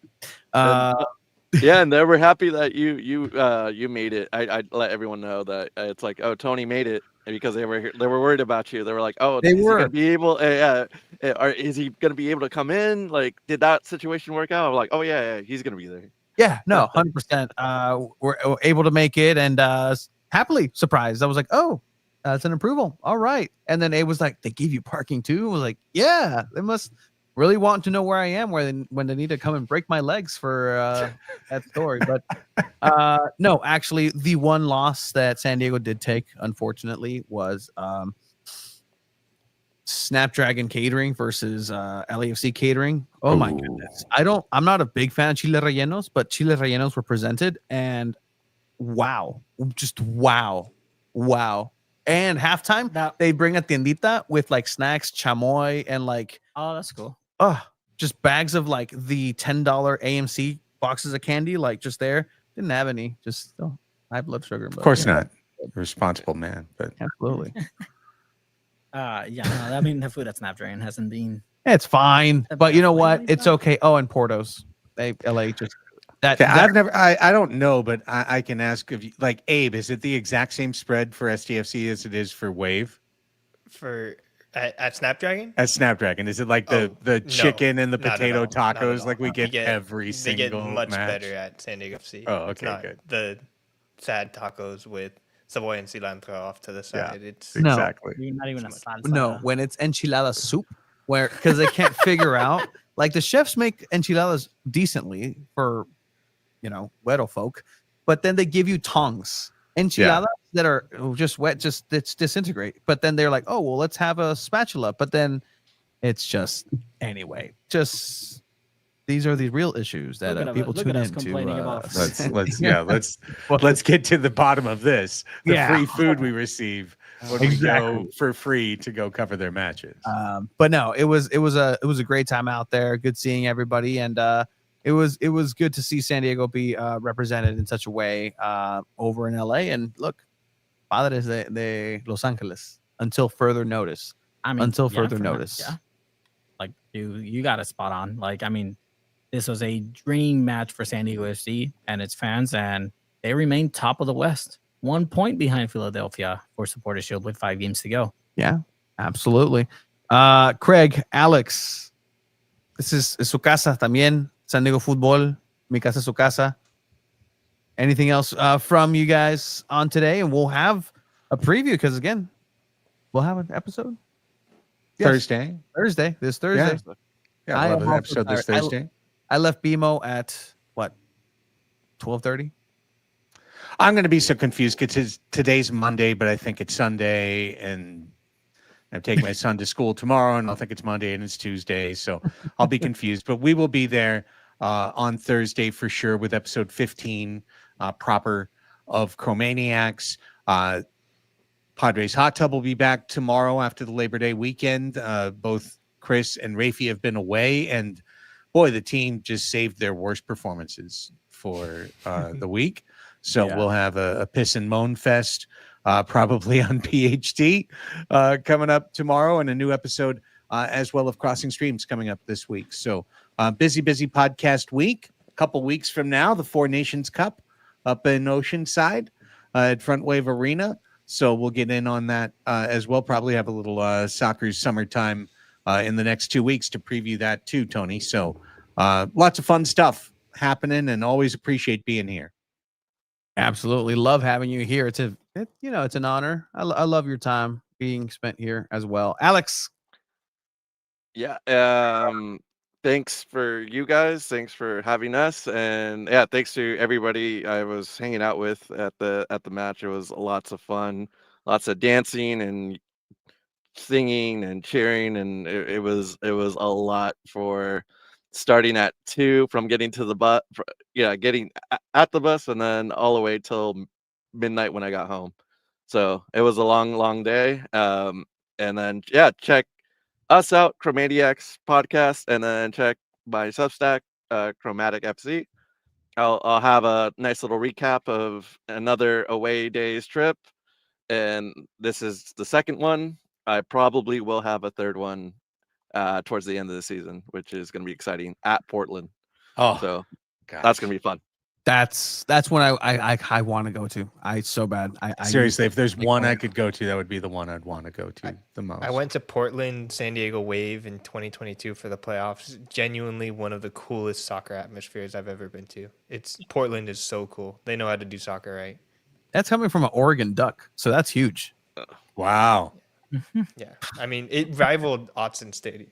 It was cool. Rival. It was almost as good as Eugene. Got it. Yeah, not as good as Eugene. Nothing's as good as Eugene, but fair enough. All right, fellas. Have a great rest of the show. Let me know if the Waves score a goal. We'll let you know. Anytime between here and there. Doubt it. It's that offense is struggling. All right, Craig, Alex, see you on Thursday. Thank you guys for joining this coverage. Take care, fellas. SanDiego.Futbol.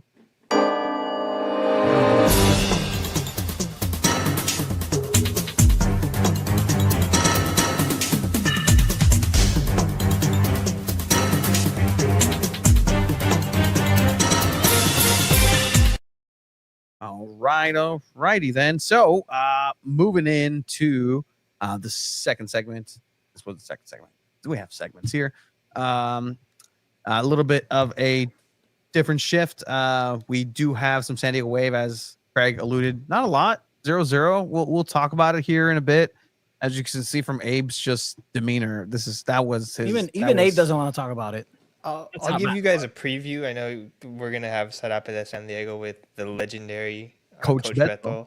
Coming up soon, but I had a bit of a contentious moment in my head with Yonas Söde following the match. We might be able to watch that in their post game, but in the meantime, let's talk about some really cool stuff with Coach All Beto. right. So we're gonna go ahead and go into our community segment where we talk with people of the community, including somebody we've met, Chiva, just 5 years ago. Just one of the coolest individuals. Part of the San Diego Loyal, the USL Championship club here that played and represented locally in Open Cup in the USL Championship, made all the way to the playoffs, and just faced a couple buzzsaws in the name of San Antonio and Phoenix, but it was awesome while it lasted. But with that, we're going to go into our Sarapes segment, El Sarapes San Diego.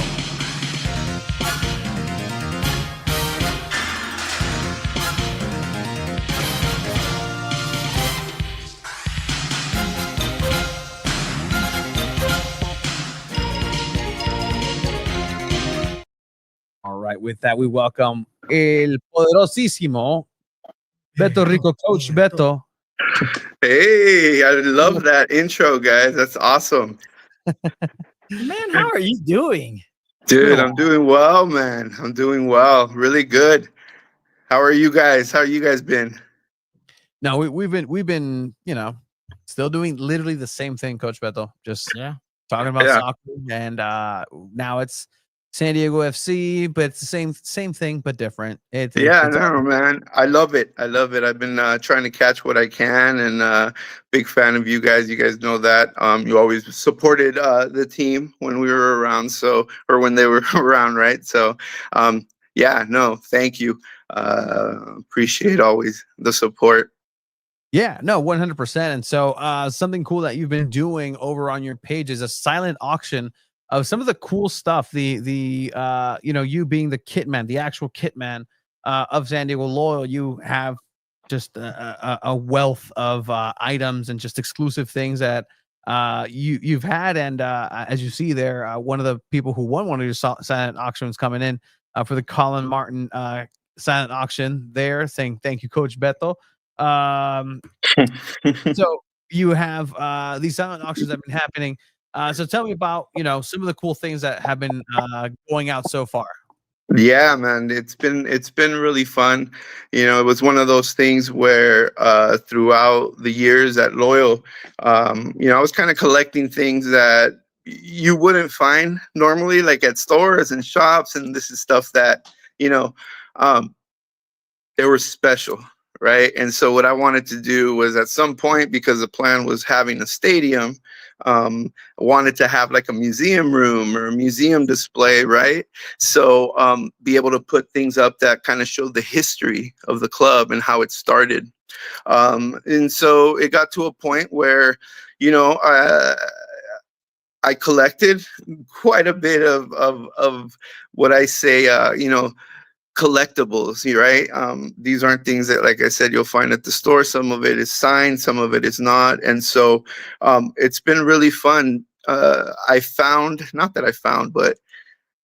I realized some of this stuff was in a box, in storage still, the same boxes I had from when I ended Loyal. And so, I looked at the stuff and I was like, this isn't mine. It's just not mine. It's the club's, it's the fans, and it needs to go back to them, right? And yeah, Loyal is for many folks old news. For some of us, it took a little longer to grieve and get over that as a little more than others.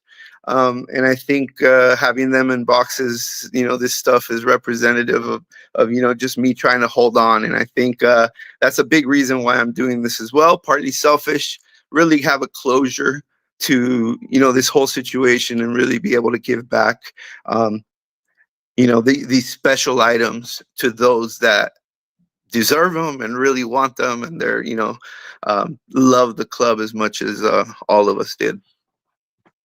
That's awesome, man. Man. Can you tell us a little bit about like the charities or like the nonprofit, like that? Yeah. So it's been really fun in the sense of each week I've been able to put out a package. The first one was the Vast Pack. And so, there was a lot of fans out there for Kyle Vassell and, the history with him in the club and, him fighting with the Orange County guy and all that stuff. That, it was great. And so finding his stuff was really special guy.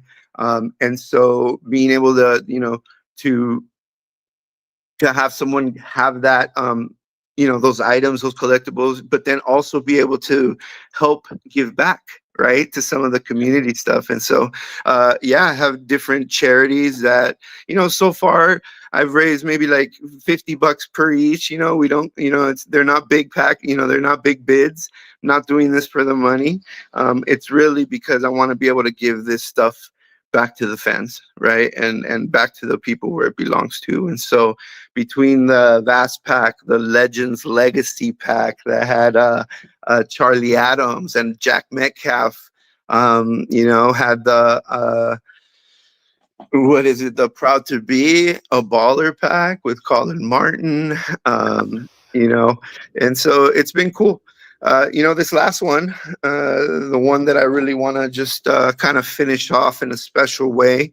I've been able to do this all month of August, every Friday, and we've had some very fun auction nights where we stayed up late, going back and forth, and it was fun.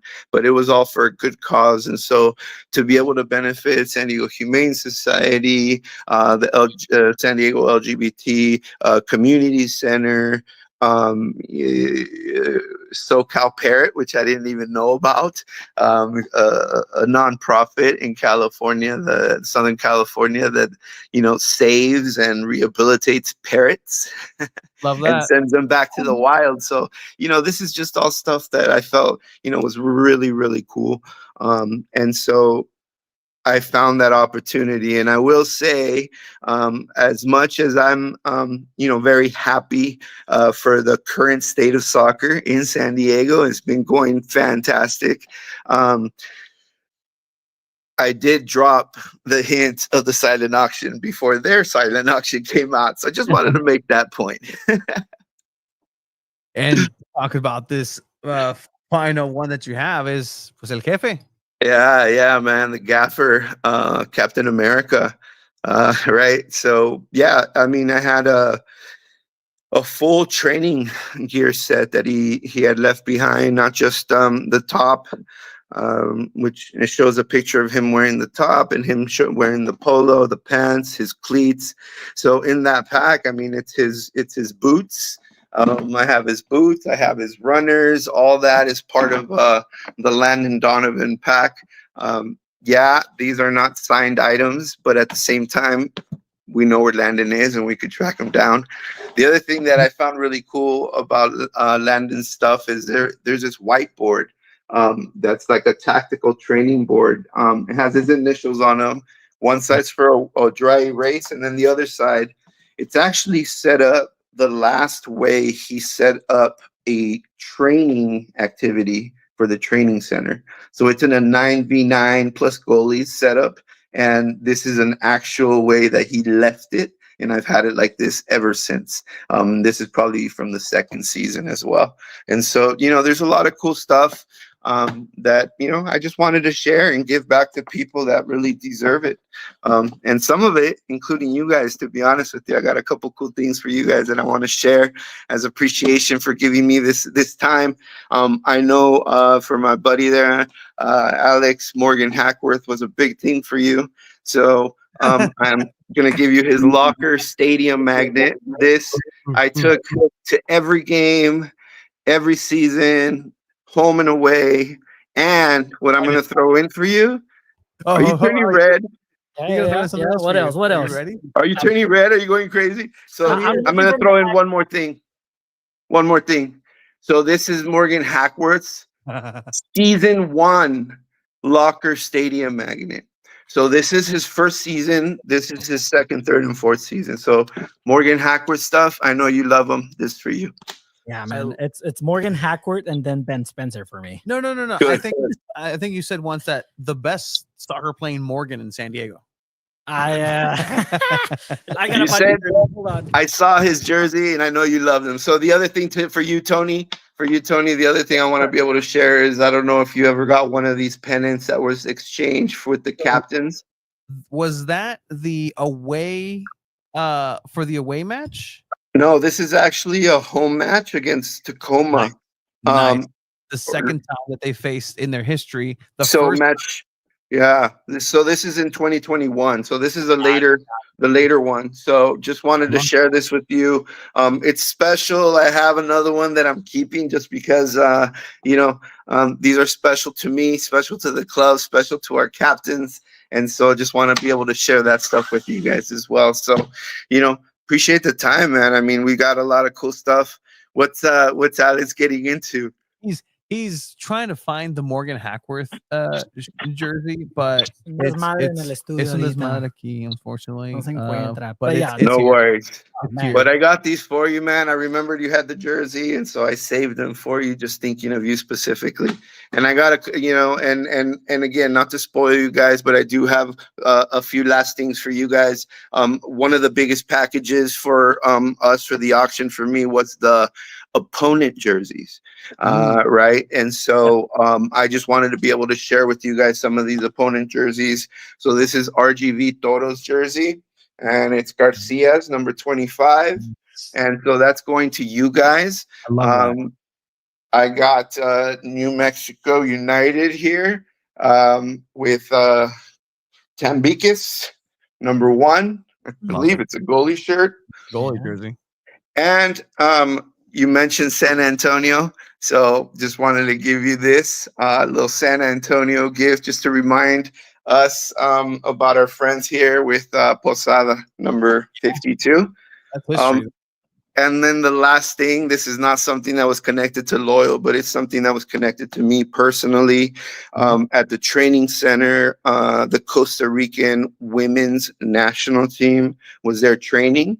I met their head coach, great guy. We talked a lot, actually.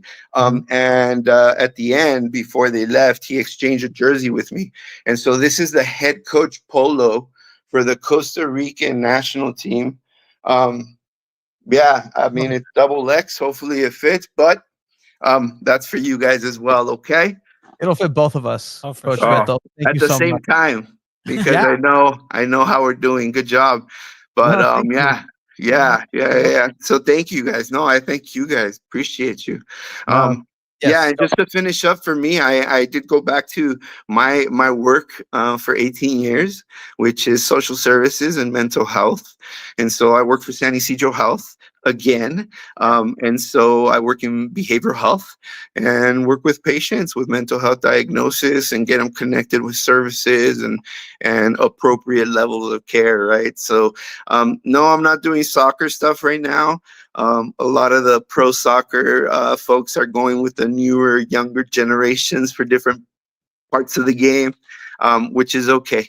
It's okay. I love what I do, and I love the history of what this did to the city and to us. We wouldn't have met if it wouldn't have been for this. So, I really appreciate it, guys. Thank you so much, and forever loyal. Pero wow, what a game with SDFC, no? That was crazy. No, Oh again, my God. I was standing in front of the television just thinking to myself, oh my God, how's this going to happen? And then les volteamos la tortilla. 100%. And it was really just amazing to be able to see it. And man, I really wanted a LA victory for San Diego Loyal too, especially in that Open Cup match up in Dignity Health Sports Park. That would have been a good victory too. That was closer for sure than the LAFC game. Yeah. So even though it wasn't a U.S. Open Cup, still. Yeah, that was the only time I went up there to BMO Stadium was to watch the preseason. I actually talked to Weston that the last time I was there, it was because he got me tickets to be there and watch Xavi Nalari take on and I think give a nut shot to Chiellini. I'm pretty sure there will be a foul in the nether regions of the great Giorgio Chiellini by now Monterey-based star Xavi Nalari. Shout out for the youngsters. What incredible, huh? The stories that we come up with, man, it's incredible. The other thing, just a shout out to the staff, Seattle Sounders, right, winning. Our video guy for San Diego Loyal, Rodrigo Carvalho, he's over at Seattle now doing the video for the coaches, and they won. Right, the Leagues Cup, and so there's a really cool picture on social media where Messi is wearing his second place medal, watching the trophy award, and right behind him is Rodrigo Carvalho, that was part of San Diego Loyal for many years, and so it's really cool to see everybody's stories. It's really cool to see where San Diego is going in the world of soccer and how soccer is going to be changed even more by what we do here in our city and what we continue to do. So, yeah, it's great, man. We'll keep shining that positivity, Coach Beto. And I really love that you're out there and doing very important work in the private life. The soccer life, you know what? It's like everything, right? Like even the soccer players themselves, once they retire, they'll have to figure out a second job to do. So el fútbol es parte de la vida, it's part of the life, but there's always it was a wonderful chapter, but and all my experience as a coach Beto 19, right? But definitely now it's a great time for us to keep in touch to share some stuff and ideally share some thoughts as well. Because I mean, I'm still a San Diego soccer guy through and through. There you go. You can check out the final bid of LD Landon Donovan himself, one of the greatest coaches, if the only coach to coach both San Diego Wave and San Diego Loyal. Casey Stoney could never coach San Diego Loyal just because he was busy. But check it out, Loyal Man Beto 19 on Instagram. Hit him up for this, Coach Beto. Thank you so much for your time, and we'll be in contact. And I really appreciate you and the work that you do. And stay out there, stay strong, stay doing really good work, my friend. Thank you for the closure, guys. Appreciate you. Love you. And good night, guys. Thank you so much, Coach Beto. That was our Sarape segment. Got it. Go.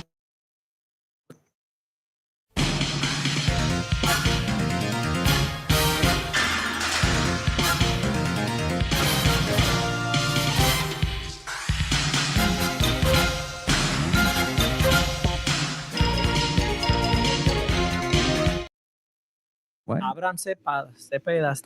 He had one of like the greatest lines that I think I'm gonna start using more. He was like, "Les volteamos la tortilla." That's like such a great way to describe what happened in that game. Yeah, we flipped the tortilla on him. The tortilla. The tortilla was flipped on him. Like tortilla was gonna burn. You were not gonna be able to eat it, but then you flipped it, and then it was perfect. You know what else was perfect? The score line for San Diego Wave.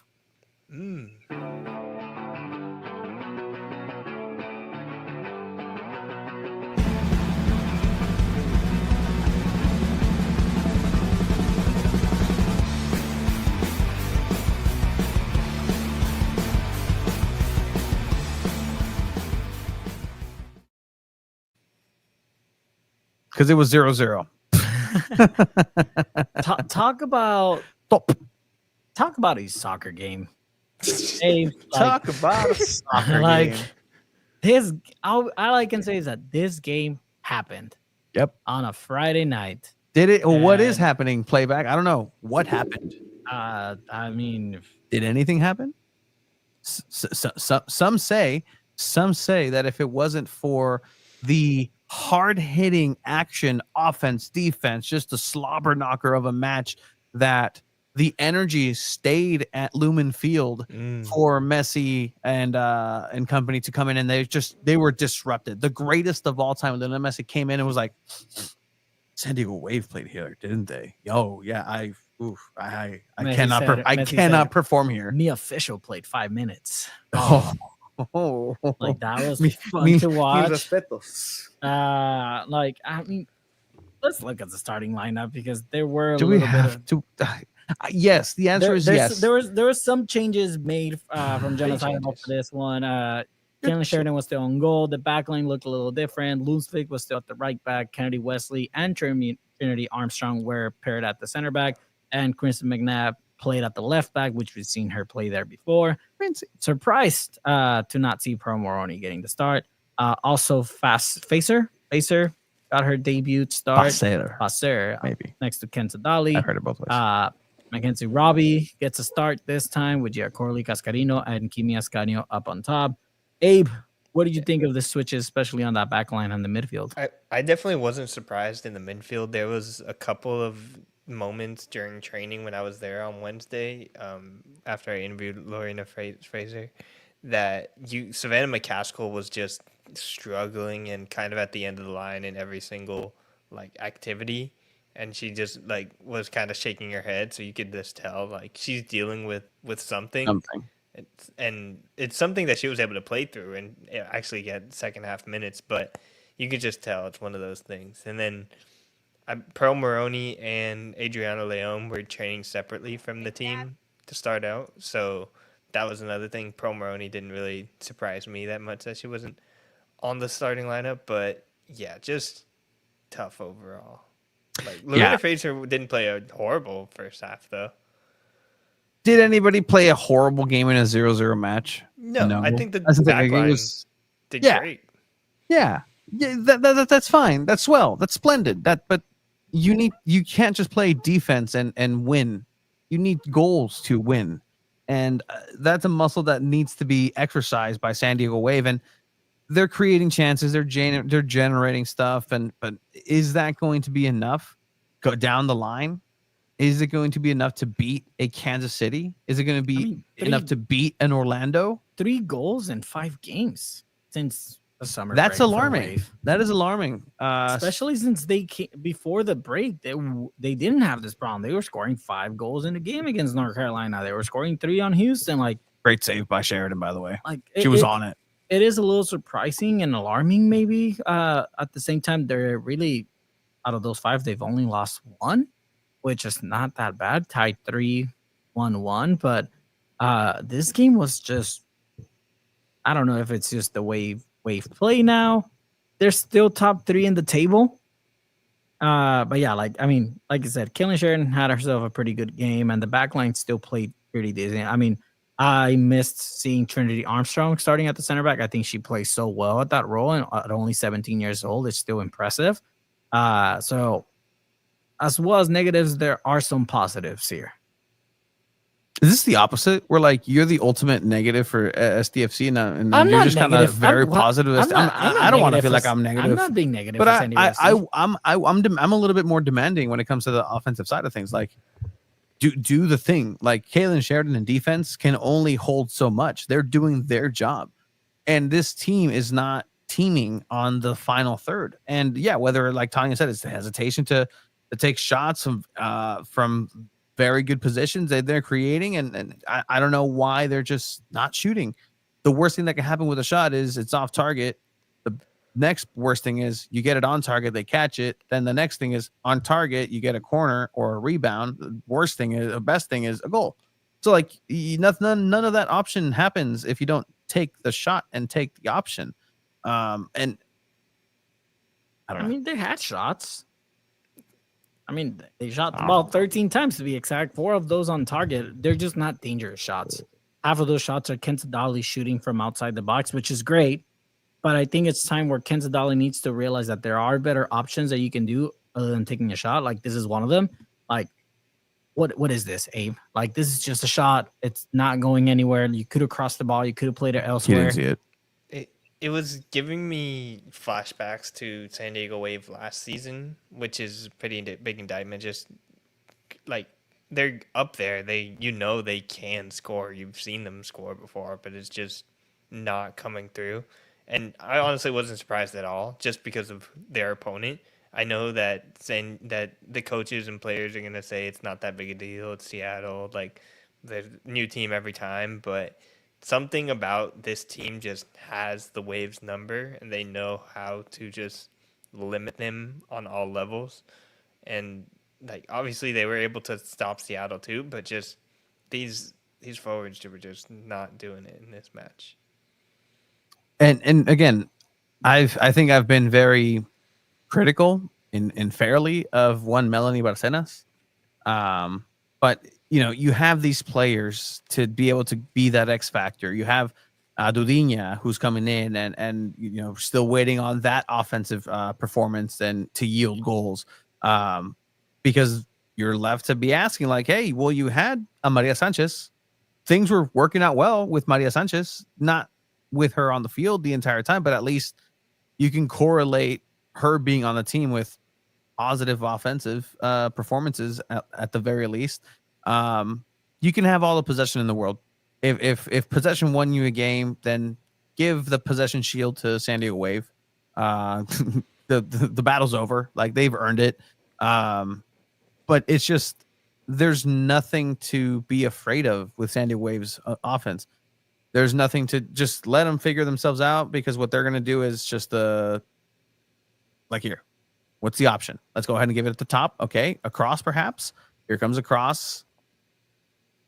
Okay. Yeah. It's Kristen McNabb. Like, why is she the one getting this great chance?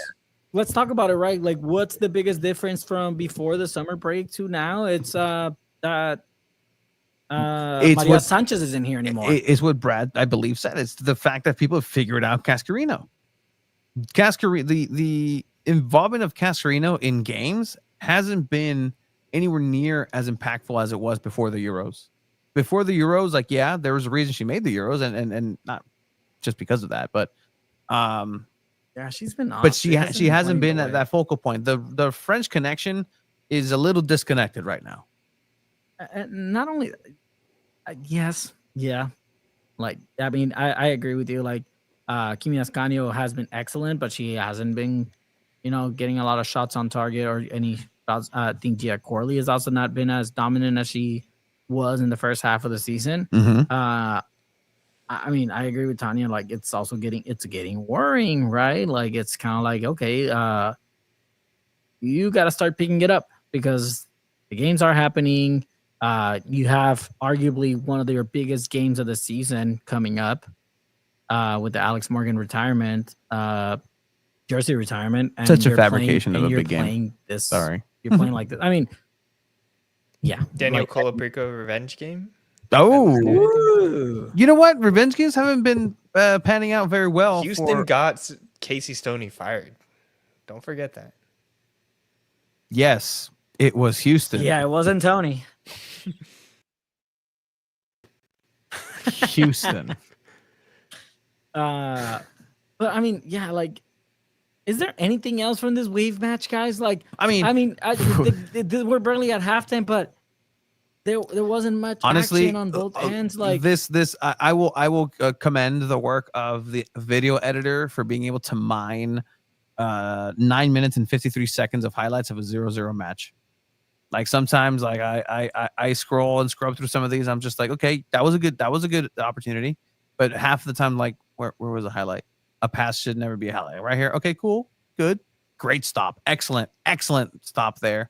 Very low, just very blue collar in the nature and the technique of it all. Just figure it out. Just put your body there. Great. Make sure it doesn't go through your legs. Excellent. Another chance. Okay. That was near the goal. A throw in. Coming over here. Recovery. Midfield recovery. A play. Well, this shouldn't be a highlight. What was the highlight? Laura Harvey going like this. Well, excellent throw in. I mean, if we're here, guys, let's just analyze this throw in. Hand motions, throw in. You know what? Sees that Lundqvist recognized that there's a teammate that's being covered by 3 players. Chooses wisely to not throw it there and throws it to an open player to pass it back, and here comes. I will say, speaking with Hanna Lundqvist after the game, she was very, very frustrated, and I think that was probably emblematic of the entire locker room, just like knowing that they could have taken up 3 points here, and they like left some really important points on the table. Like, you could just hear it in her voice and see it in her face. Like, every sentence came out with a sigh of just like, man, like they were missing something, and it's got to be tough for this team right now. I'm waiting. I've been waiting for the highlight. This is labeled highlights. This is clickbait. Real quick too, Delphine Cascarino moved to the left side instead of the right. Mm-hmm. That do anything for you guys? Like, no. that, what that tells me? It tells me that like there's something like they know something's up with Delphine Cascarino right now.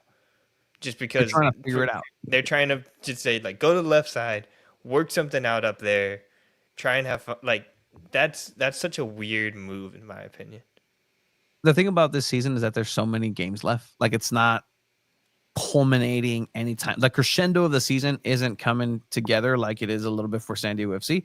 There's still more games to be drawn out, and they're in a good spot for playoffs. Like, San Diego Wave. There's 8 games left. It's not like it's a lot of games. No, but it's not a lot of games, but yeah, just the time in between as well. Like, it's not a lot. This game ends up being 0-0. Riveting stuff from San Diego Wave. This is, I think, where the names and like the roster that they have on paper, there should be more goals being scored. And literally, you score one, and that's the difference in this game. But because you didn't score one, you just miss out on 3 points. You share a point. But it's a point on the road, which is a positive. Well, apparently, because according to the media blast, San Diego Wave earns shutout against Seattle Reign. It's a clean sheet. Okay. Like, do you think Tanya is happy with the clean sheet? I mean, yeah, she I don't is. think probably, I don't think the players are. Like especially a game like this. Like, it's a game that you could have won. Like, I think it's been a feeling that they've been having because since the summer break, it's been like this every game. It's been dreadful to watch. They haven't been playing through what they were playing before the summer break. And yeah, like right now they can't beat Orlando. Right now they literally just show that they cannot beat Seattle Reign. Orlando's not in a good spot right now. Yeah. I think they could probably beat Orlando. Like they've been kind of in a slide right now they're just waiting for Jackie Ovaya to get back. But like Washington Spirit, Kansas City, Seattle, like there's no chance they can touch them right now. But that's the thing. Any team can beat any team in this league, except for Kansas City current. Utah. Utah, I guess. But I mean Utah. Also, Angel City, that's a whole thing right now. Alyssa Thompson potentially leaving Angel City is like such a big news. Punting the season move. And like punting their like trajectory, honestly. Like also maybe it could do the Naomi Girma effect for them, but like Alyssa Thompson leaving Angel City would just be a monumental move that like could genuinely hurt the NWSL, in my opinion. All right, getting rid of a U.S. women's national team player like that is crazy. Playback. Speaking for the muse of Tanya, who's great timing. Whenever she joins in, it's like at the exact time where the segment starts. But you had a conversation about this riveting 0-0 with one Yonas Söde, Abe. Anything that we should prepare for in this? No. Is it safe for HR to watch this? Is it safe for work? All right. Yeah, cool. of course. Yeah, but it was just me. That's a whole nother thing too. There's gonna be a freaking Alex Morgan retirement jersey match on Saturday, and it's gonna be a big deal. There's gonna be a lot of media there, and then for this game against Seattle, that's like a kind of an important game and a major match in their history, probably like just because of the history between the two teams. It's just me on the press conference. I'm sorry. Sorry. Like, I'm not blaming you guys. I'm blaming like everyone else because SanDiego.Futbol is there. Yeah, we're always there. But like media coverage of this team is so weird. Like sometimes the press conference will be full, and then we hop on the Zooms, especially after a loss or a draw, and no one wants to talk to the players or coach. That's like the most important time to talk to them.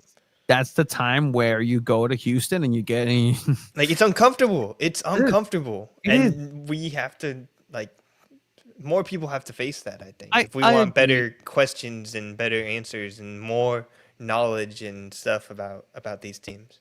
I agree, Brad. And look, this is the nature of soccer in general here in the city of San Diego. And it's not like I'm asking for hey, I want more people to be in my way asking questions, or no, it's just for the expansion of a conversation where the first question I don't have to be, hey, how was the game? Okay, that always has to be the this first and this question. and this. Okay, cool. But I actually want to ask you about, hey, why is Kenza Dolly not necessarily moving up as much and tracking back in a positive way and getting those spaces over to Cascarino where, that's what I want to kind of know. That's the knowledge of Yonas Söde. This is why I like when press conferences start with a statement from the coach. Yeah. Like, talk to us or someone like, tell us about the match. Yonas, tell us about it. Tell us about the match. Whoa, hey. Play. Hi, Yonas. Thank you for the time. If you could just start us off with your overall thoughts on tonight's match. Classic question. Good job, Abe. Excellent. You learned that in journalism. Is that journalism what they teach you 101. up in Eugene? In your team's performance. I think it's a quite even game. When you look to goal scoring opportunities, It was 0-0. I think we grow into the game. I think we start off a little bit slow, but we find our solutions and our rhythm in the game. And I think the more the game goes on, the more dominant we become as well. So at the end of the day, I think we're a little bit closer to the victory. I'm really pleased to see how we handled the second half from control perspective this time here. Much better than last time around against Louisville. You don't say. Yeah, and still the team was scoreless at the end of this match. What do you think the team is? I'm gonna just start. You haven't told me what existential crisis you've been going through, Abe, but I feel it. You don't have to tell me. Shit, dude. This is what you're telling. This is what I'm hearing. Tell me if I'm wrong, Abe. I hear you, Yonas. I hear what you're saying. However, you still haven't scored. Dude, like he was saying, like, yeah, I'm pleased with how he ended. Like, I watching a completely different game. Like, they couldn't score. Much better than last time around against Louisville. Yeah, and still the team was scoreless at the end of this match. What do you think the team is missing? Is it still just a matter of executing on those chances? It's a combination of both, of course. We also had and he's gonna give an insightful answer. That was such a gotcha moment. I like. Yes, I get it, Yonas, but just okay, Yonas, please take it away. Clean sheet, which was really good against a team like Seattle with a lot of attacking power. So it's not like we don't create chances today, and we should have scored a goal with the chances we have. Should have. What else did you say after, Abe? Were you just like, no, Yonas? I was done pushing, man. It's just me. If someone else is there, it could help push more. But what am I supposed to say? Like, yeah, but you didn't score.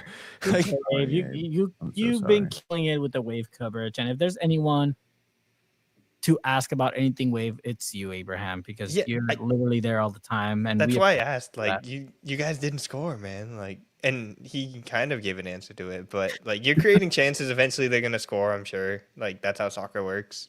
But this game was insane. Was there, man? Yeah, and still the team was scoreless at. God damn it, Abe. I mean, at the end of the day, they're still in third place. They're not in a. I did ask why Delph was on the left side. Did you? All right, let's get to it because your work deserves to be highlighted. It's not like we don't create chances today, Yes. And we should have scored a goal with the chances we have. Yeah. And can you talk about the decision to move Delphine to the left side? Excellent stuff, Abe. Yeah, it's a little bit. Sometimes it's to find a balance to see what's best for the player, what's best for the team when we fit the other pieces of the puzzle in as well. So today that was the decision, and we know that's a strength of Delphine, that she's versatile enough to be able to play on both sides. Okay. That's Come on, Brad. Yeah. Don't question our boy Abe. Abe knows what he's doing. I've been getting a couple people asking me about the corner kicks that they've been taking. I don't know if you guys have noticed, like every single corner kick is the exact same. Yes. Just for the past 3 years, Abe. No. I'm kidding. Like Savannah McCaskill taps the ball forward, and then Kenzadali will take a really strong shot, like straight towards the goal, instead of like an out swinging that they were doing. And Maria Sanchez and Kenzadali would kind of swap, and now it's just the same Savannah McCaskill shot. So I asked him about that. He didn't give much of a thing. He just said like, yeah, it's because it works way better than the out swinging shot, which I think it is true. Like it looks like it ends up finding a better position. Just a lot of these times, the wave players right now aren't jumping up for it or getting open enough to find the back of the net. Well, I don't know. Does that answer please you? That's what he's saying with that face. Does that answer please you, or does it not? Look, I mean, that was. Wave play again. I've done better Yonas side of the balls. Don't worry. It's fine. Let's talk about their upcoming match on Sunday against Houston. It's going to be Alex Morgan's jersey retirement. It's going to be tons of people there. What do we think, attendance wise, that'll bring? Everybody in San Diego will be there. I still think it's going to be under 15K. Oh shit! I mean, probably like 18. They haven't opened up the top deck, right? They have not. Not. They have not. I don't know, dude. I don't know. Do the Padres play at Petco that Sunday? No. However, they're gonna play against Houston, and Houston is not one of the strongest teams this season. They are not. I have San Diego winning this game 1-0. I think they score. So they score. And That's they what you're score. saying. They score. So you're off an own goal. You're. Oh, we didn't predict. Oh, there's nothing. There's nothing for San Diego. You guys both predicted a draw for this last we did. Seattle Yeah, San we Diego did. match. So Yeah, we I did. believe I'm last place in the sheet right now. You are by point 1 behind point. you. Yeah. Yep. Yeah, you are. By the SDFC one, everything stayed the same. I'm 2 points behind Tony because nobody predicted a win. So Stay behind. what do you guys think for this one for San Diego Wave? Look, you're predicting a goal. Like that's bold of you. That's it is. brave. I think that's really it's woke and not woke at the same time. I'm of you. predicting a goal because it's Houston. Just because they're a comedy of a soccer team and of errors sometimes. San Diego Wave wins. You said 1-0? I have 1-0. Dang. That's a lot of goals. I want to say 2-1. But Whoa, that's more goals. That is more goals. Defense has been good. I could see a clean sheet. On paper, San Diego FC have a top 5 defense in the league, being ranked at 5th, and they have a top 3 offense, being ranked at 3rd. Okay. They're still going to be a 0-0. You go 0-0? 0-0. That's a. Tell me that's not the safest thing to. I think that's the first time ever. And looking at the previous, there's 0-0. 0-0 prediction. 0-0. I will be happily surprised with anybody scoring. That'd be cool. Abe, what do you think? Give me a VAR score and then cancel it at least. Abe's gonna say 3-2 San Diego. Makes me feel something. 2-1 San Diego Wave. Oh, Houston's not been bad in their last stretch of matches since coming back from the break. You know who's they gonna got a score for draw San against Diego? Louisville, beat Gotham, beat North Carolina. Like they haven't lost since coming back from the summer break. Like so they're around, but actually I'll switch to a 1-1 draw. Okay. It's gonna be a goal by Melanie Barcenas to honor Alex Morgan. And a penalty. No, I mean Kansas Dali would shoot the penalty. Oh, who knows? Kansas just missed it. So who knows? Who knows who does anything on San Diego Wave other than, I don't even know. Not score. Good defense. Everybody's a defender. Yeah. Is there anything else for Wave, guys? I don't know. They're 0-0. How we started this podcast, San Diego State football is back. Yeah, it is. What impact will that have? This will be the first time this season that we get to see it. I don't think there'll be lines as bad. It seems like they're using a new paint that wears away more easily. They had a SDSU women's soccer match, I think, the day after. And the field didn't look like absolutely horrible like it has in the past. It's still very early, so I think the pitch will probably hold out. But it would be pretty poetic on Alex Morgan jersey retirement night to be full of lines and dry patches and just like at her retirement game. There was, speaking of 0-0s, San Diego State played against was it UCSD or USD? I think USD. Doesn't really matter. Nothing happened. If a tree falls in Snapdragon Stadium, what's a tree doing in Snapdragon Stadium? USD's got some good players. I don't know about SDSU. I mean, SDSU has had some good players. Like who? Okay. CJ Fodry. CJ Fodry? Here's what we're promised though. From our very handsome coworker sometimes, Darnay. Wave and San Diego FC in the middle of their season. San Diego State football set to kick off. September is packed. Now, you might remember there's some issues here with the playing surface. Last fall, the Wave even had to move their home finale out of town. Well, tons of conversations, lots of work put into this surface in the year since. Sometimes you have to go through things to learn a lot, and it taught us in this building what we can withstand and what we needed. How would you characterize the current state of the turf at Snapdragon? I think it's great. It's Cool. All I need to hear. He thinks it's great. Let's see if that holds up. I mean, SDSU also said it was perfectly fine to play on during Waves last match. Yeah. So it's hard to trust like the actual like it's their job. What are they gonna say? We didn't do it great.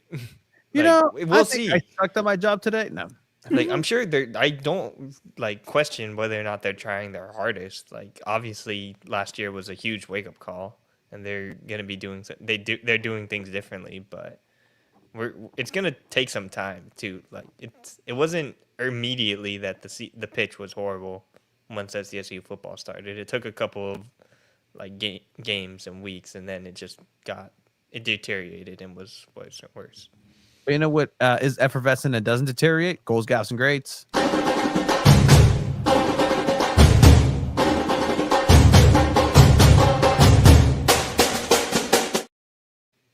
Do you agree, Abe? Yeah. I like the little canción. I do. I It's love on. it. Let's talk about the goal of the week. Of the week goes pretty easy, right? All around. Nothing that happened in the San Diego Wave match. That's Suele. We need more. We need volume. We get a bump. Yeah. Yeah. Hey, stop touching my volume. First, we My don't help Ava. fault. Now that we try to help, stop. Goal of the week goes to Anders Dreyer. Anders Dreyer with a fantastic game-winning goal against LAFC. We saw it already. We're gonna see it one more time. If I could give an assist of the week, it would be for this one for Jeppe first cup as well. Highlight cuts it right before. There we go. I wanted. As I was looking at, I wanted that assist in its entirety. That's good. That's good. That's a good choice. That's a good choice. It's fine. It's fine. This is great. Got lucky there. Right before split second. Great. Jeppe, first cup. Adios. Roqueta. 1, 2, 3. Puts up seamlessly in between two. Adios. He knew. I just need to smash this ball. It's gonna go in. Might hit somebody, but this ball's going in. Awkward slide there. Awkward, yeah, pretty awkward turtle. Anders Dreyer. You get goal of the week once again for San Diego. Futbol. Football on the mic. I'm gonna ask him next time I see him. Hey, you want to SanDiego.Futbol? You might not win MVP, but at least you're with SanDiego.Futbol's goal of the week. Yeah. Anders Dreyer. Wait till we do our end of the year awards, man. Hey, Fuck, dude, you're gonna win MVP. Clean it up. For sure. But that was San Diego Futbol's goal of the Actually, do you guys want to hear the Spanish radio broadcast? Exactly what I'm going to go to, because that's important to highlight. And CHROMANIACS up there as well in the bank, formerly known as the bank, BMO. We also talked about this call. The Spanish language commentary for San Diego FC on the radio for TUDN is none other than Brandon Ambris and Pony along with Amor. And their call, they're doing such a great job at that as well. Yeah. Oops. Where is it? Here it is. Let's get some volume on here. Instagram added a volume meter for their videos. Guys, breaking news.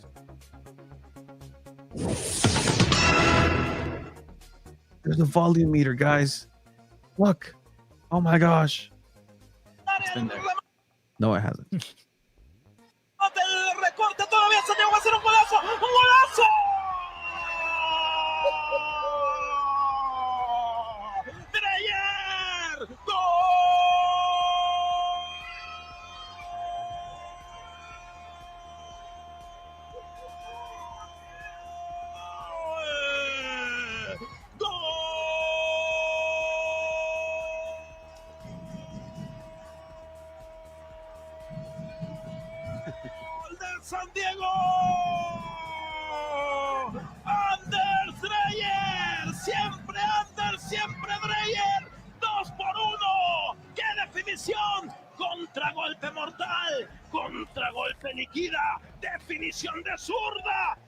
celebración del grito de gol. Silencia el BMO Stadium, pero se hace notar hasta San Diego, California.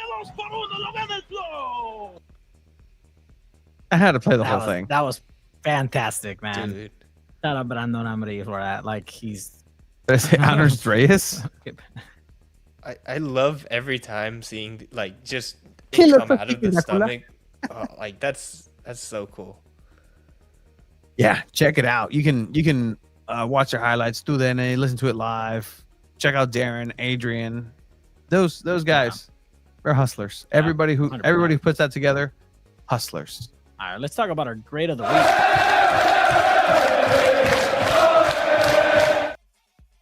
Grade of the week goes. I believe the nomination is for San Diego FC's backline. All right, they withstood. I mean, I would give it to Anders Dreyer, a grade of the week and a goal of the week, a Mhm. goal and an assist. Okay. CJ Dos Santos. CJ has Dos a shout Santos too. be another shout as well. If it was a clean sheet, I'd say CJ. But I don't know, Tony. Would you give it to the backline or Anders Dreyer if you have to pick one? Anders Dreyer was involved with both goals, so I'll give it to Anders Dreyer. That's Abe, the difference. what do you think, Abe? Yeah, the backline did give up that goal, so I don't think I could give it to the backline. Anders Dreyer is just. I mean, great. Wave did have a clean sheet. Wave that's did true. have a clean sheet. I mean, Sheridan had a good save too. Yeah, she did. Hey, hey.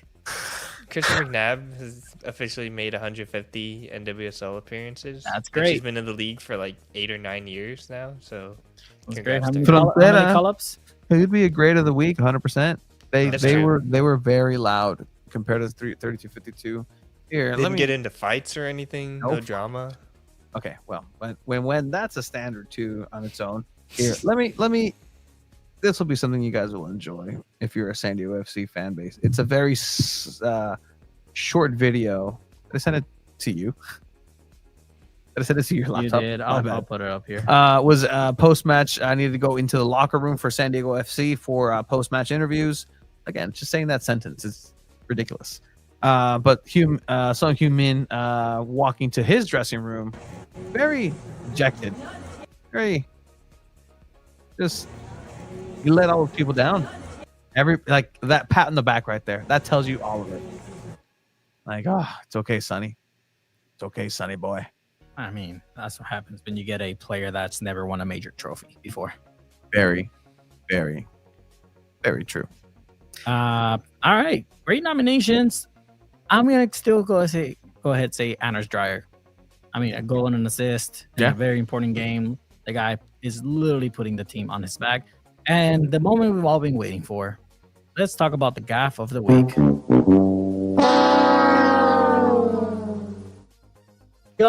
We all know Leagues Cup has been a shit show. What's the San Diego connection here? I got one. San Diego connection here is that they played in the stadium where Mi Official played No, 2 days before. No, we just heard it from Coach Beto. Coach Beto gave it to you. Coach Beto gave it to Yes, us. I San know. Diego loyal, video guy, not just a video guy that puts a bit like he puts on David. highlights and packages. And also, let's not forget a man who scored against San Diego Loyal in the U.S. Open Cup in 2023, and kind of the talk of the town this weekend because of a great quote from the Seattle coach Paul Rothwalk. Scored in this match. And if you wanted a new Paul Rothwalk jersey, all you had to do was exchange your Lionel Messi jersey. That's so cool. That was That's pretty such a cool promotion. Pretty cool. Yeah, the Gaffe is Luis Suarez. I mean, the fight that happened after, Luis Suarez goes up to like a training equipment, whatever it is, getting in his face. He's What are you saying, doing, yeah, dude? yeah, dude. Spits on him. Like, I've seen clips and some people are surprised at this. It's Luis Who's Suarez. surprised? If you know Luis Suarez, Guys, who's surprised? Is it Herc? Is it Herc? Is Herc? He's Herc? not surprised. I know you. I Surprised knew you not. listened to 2 balls on a mic, Herc. But like, yeah, no, is it surprising, buddy? Herc is not surprised. This is Luis Suarez. Luis Suarez is probably the dirtiest, most disgusting human soccer player that's also excellent at his position. Good. As ever. opposed to the non-human discussing soccer players. Love that. Keep going. I mean, he's cheated before on the World Cup. He's bitten so many players. Now spitting. I will actually defend Luis Suarez on that handball against Ghana. Honestly, one of the most honorable things I've ever seen. No, it's on a honorable. Luis Suarez Honorable. is the most Honorable embarrassing was thing that's the ever word I happened used. to MLS. No, correct. You know what? Yeah, he bit Chiellini. He's done all the I get that. You don't do that. But putting your hands in front of a goal when you're not the goalkeeper to save a shot from going in a World Cup with a subsequent penalty that gets missed, and then your team, because of that play, moves on into one of the most amazing. Oh, here's the connection to that. Amazing penalty shootouts of all time, ended by none other than current Cholos Quintles coach El Loco Abreu with a Panenka. Not gonna lie, I've done that playing at a game before. Yeah, but you're not. NWSL days Yeah. did not get a red card. If I'm a goalkeeper and you do that, dude, I am shining your shoes for a week, and that's the least that I'm doing for you that week. It's like, I think it's like the most villain thing you can do, but also like that's what you got to do sometimes. Yeah, but that's not this though. This is horrible. Like the gaff goes to Suarez, and Not even a player either. Like wait, picking on a coach, wait. that's insane. learn how to lose. Deja el don. Leave the señor alone. Like, what are you doing? Leave poor guy alone. He's like trying to get away from it too. He's just like, okay. Like he's like, yeah, do not engage. Do not engage. And then what started it all too was like he was grabbing one of the Seattle players, like kind of like by the neck and like talking to him. It was like just horrible stuff. Yeah, it was embarrassing. And I mean, and he's not going to face any sanctions for it. No, either, he's which is not. crazy. No, he won't. He won't. I mean, Hector Herrera spat at a ref, and he essentially got kicked off of Houston and pretty much ended his soccer career just for doing that. And nothing's gonna happen for Luis Suarez for doing this either. So it's embarrassing. You have Busquets fighting, you have Jordi Alba fighting. Like this is where, not starting a whole Messi argument, but Messi's not a leader. Like Messi's never been a leader. Like a leader, a captain goes in, tries to break up the fights, tries to go in between the players, saying like, "Nah, vente pa acá." Like the game's over. He doesn't need to be a captain. Oh no, you're a captain on and off the field. What do you mean? What do you mean? You don't need to be a captain. Yeah, exactly. Mira Bobo. He's a captain in a different way. Messi's probably the greatest player that I ever lived, but he's never been a leader. Also, there's supporters for fighting outside too, which is not that was horrible too. Yeah, like just Leagues Cup, Gaff. It's just a gaff. Leagues Cup's Leagues Cup is a shit show, and Galaxy earned a spot in the CONCACAF Championship just for getting third place, and they're last in the MLS. Yeah, bonus gaff. This AI generated. Go report this video, guys. Taking our pictures, like using our still images. Did you find this? Who found this? No, Puma. No, Puma found it. San Diego FC manager Mikey Varas should have been the happiest man in the press conference room on Sunday night, August 31st. His team had just secured a historic victory at home against their bitter rivals, LAFC. Why don't we just do this? Why don't we just? Did you hear that they won at home? Oh, that what they said? That's Sorry, what they said. Sorry, I was too busy reading the subtitles, bro. San Diego FC manager Mikey Varas. Mikey Varas. Hey, the AI machine says it better than most commentators. Varas? Mikey Varas. Mikey Varas. All right. This video has more views than like anything we've ever done. Yeah, it has 45,000 views. Oh my gosh. What? That's disheartening. 55,000 views. Oh in my 22 god. Hours. No. No. Thumbs down. No. What are these people saying? Translate to English. Where is the button? Underneath the words. This is spirit of... What does it say? This is the spirit of utmost conscientious sportsmanship. It is also a manifestation of Son Heung-min's great sacred influence. Oh, this is going to be excellent. Give this screen to. Okay. What? What else do we have? Director Varas? What a great director. That's right. If you don't do business properly, like Tottenham, if Son Heung-min leaves, it's over. Do it with class while you're at it. If you want to make money, no one will go. Sure. That's probably a weird translation. I returned to England with the EPL. I never want to see this trash league again. This is the problem. Shitting on MLS. I love that. The San Diego coach says the referee's decision is unacceptable, but the LAFC coach says it's completely unrelated. It's truly absurd. I applaud Coach Varas' courage. It's also frustrating to win an unfair game. Oh, man. This house. Mikey never said any of this. Just FYI. Look at him. He's saying that right now. Look at him. Should have been the happiest man in the press conference room on Sunday night, August 31st. Sounds kind of like Craig. You get a little bit of that, the AI voice, a little bit of Craig. 69 comments. Nice. All right. Well, that's goals, gaps, and greats. That's been a great little exercise here. Nice to hear your voice too, Landon. Season's greetings. Season's farewells. It is Labor Day. I'm tired. Thank you for your labor, everyone. Join a union. Go have some Yeah. fun. I hope you guys had fun Let's today. start one? Yeah, let's do it. Let's unionize freeway blackjack. Abe, I'll tell you off air what I did for freeway blackjack. Freeway blackjack. It's is the way late. to It's live. actually incredible. I'm really good at it. Oh, thank you. Great show, says Jeff. Thank you, Jeff. Thank for you, being everyone here. in the chat. Thank you, everyone. that Everybody here participated. joining us. Everybody who was up in San Diego and LAFC. Everybody who said hi. Tell a friend, be a friend. San Not Diego everybody Futbol. came back safely from LA. Thank you, Chris. Thank you, everybody who's joined. 619 Soccer Playback, Tanya, everybody throughout the history of San Diego Futbol. Thank you to the CHROMANIACS. Check out next episode on Thursday. We're going to be right here on this very same fat channel, SanDiego.Futbol, for all the latest San Diego Futbol stuff. Bye.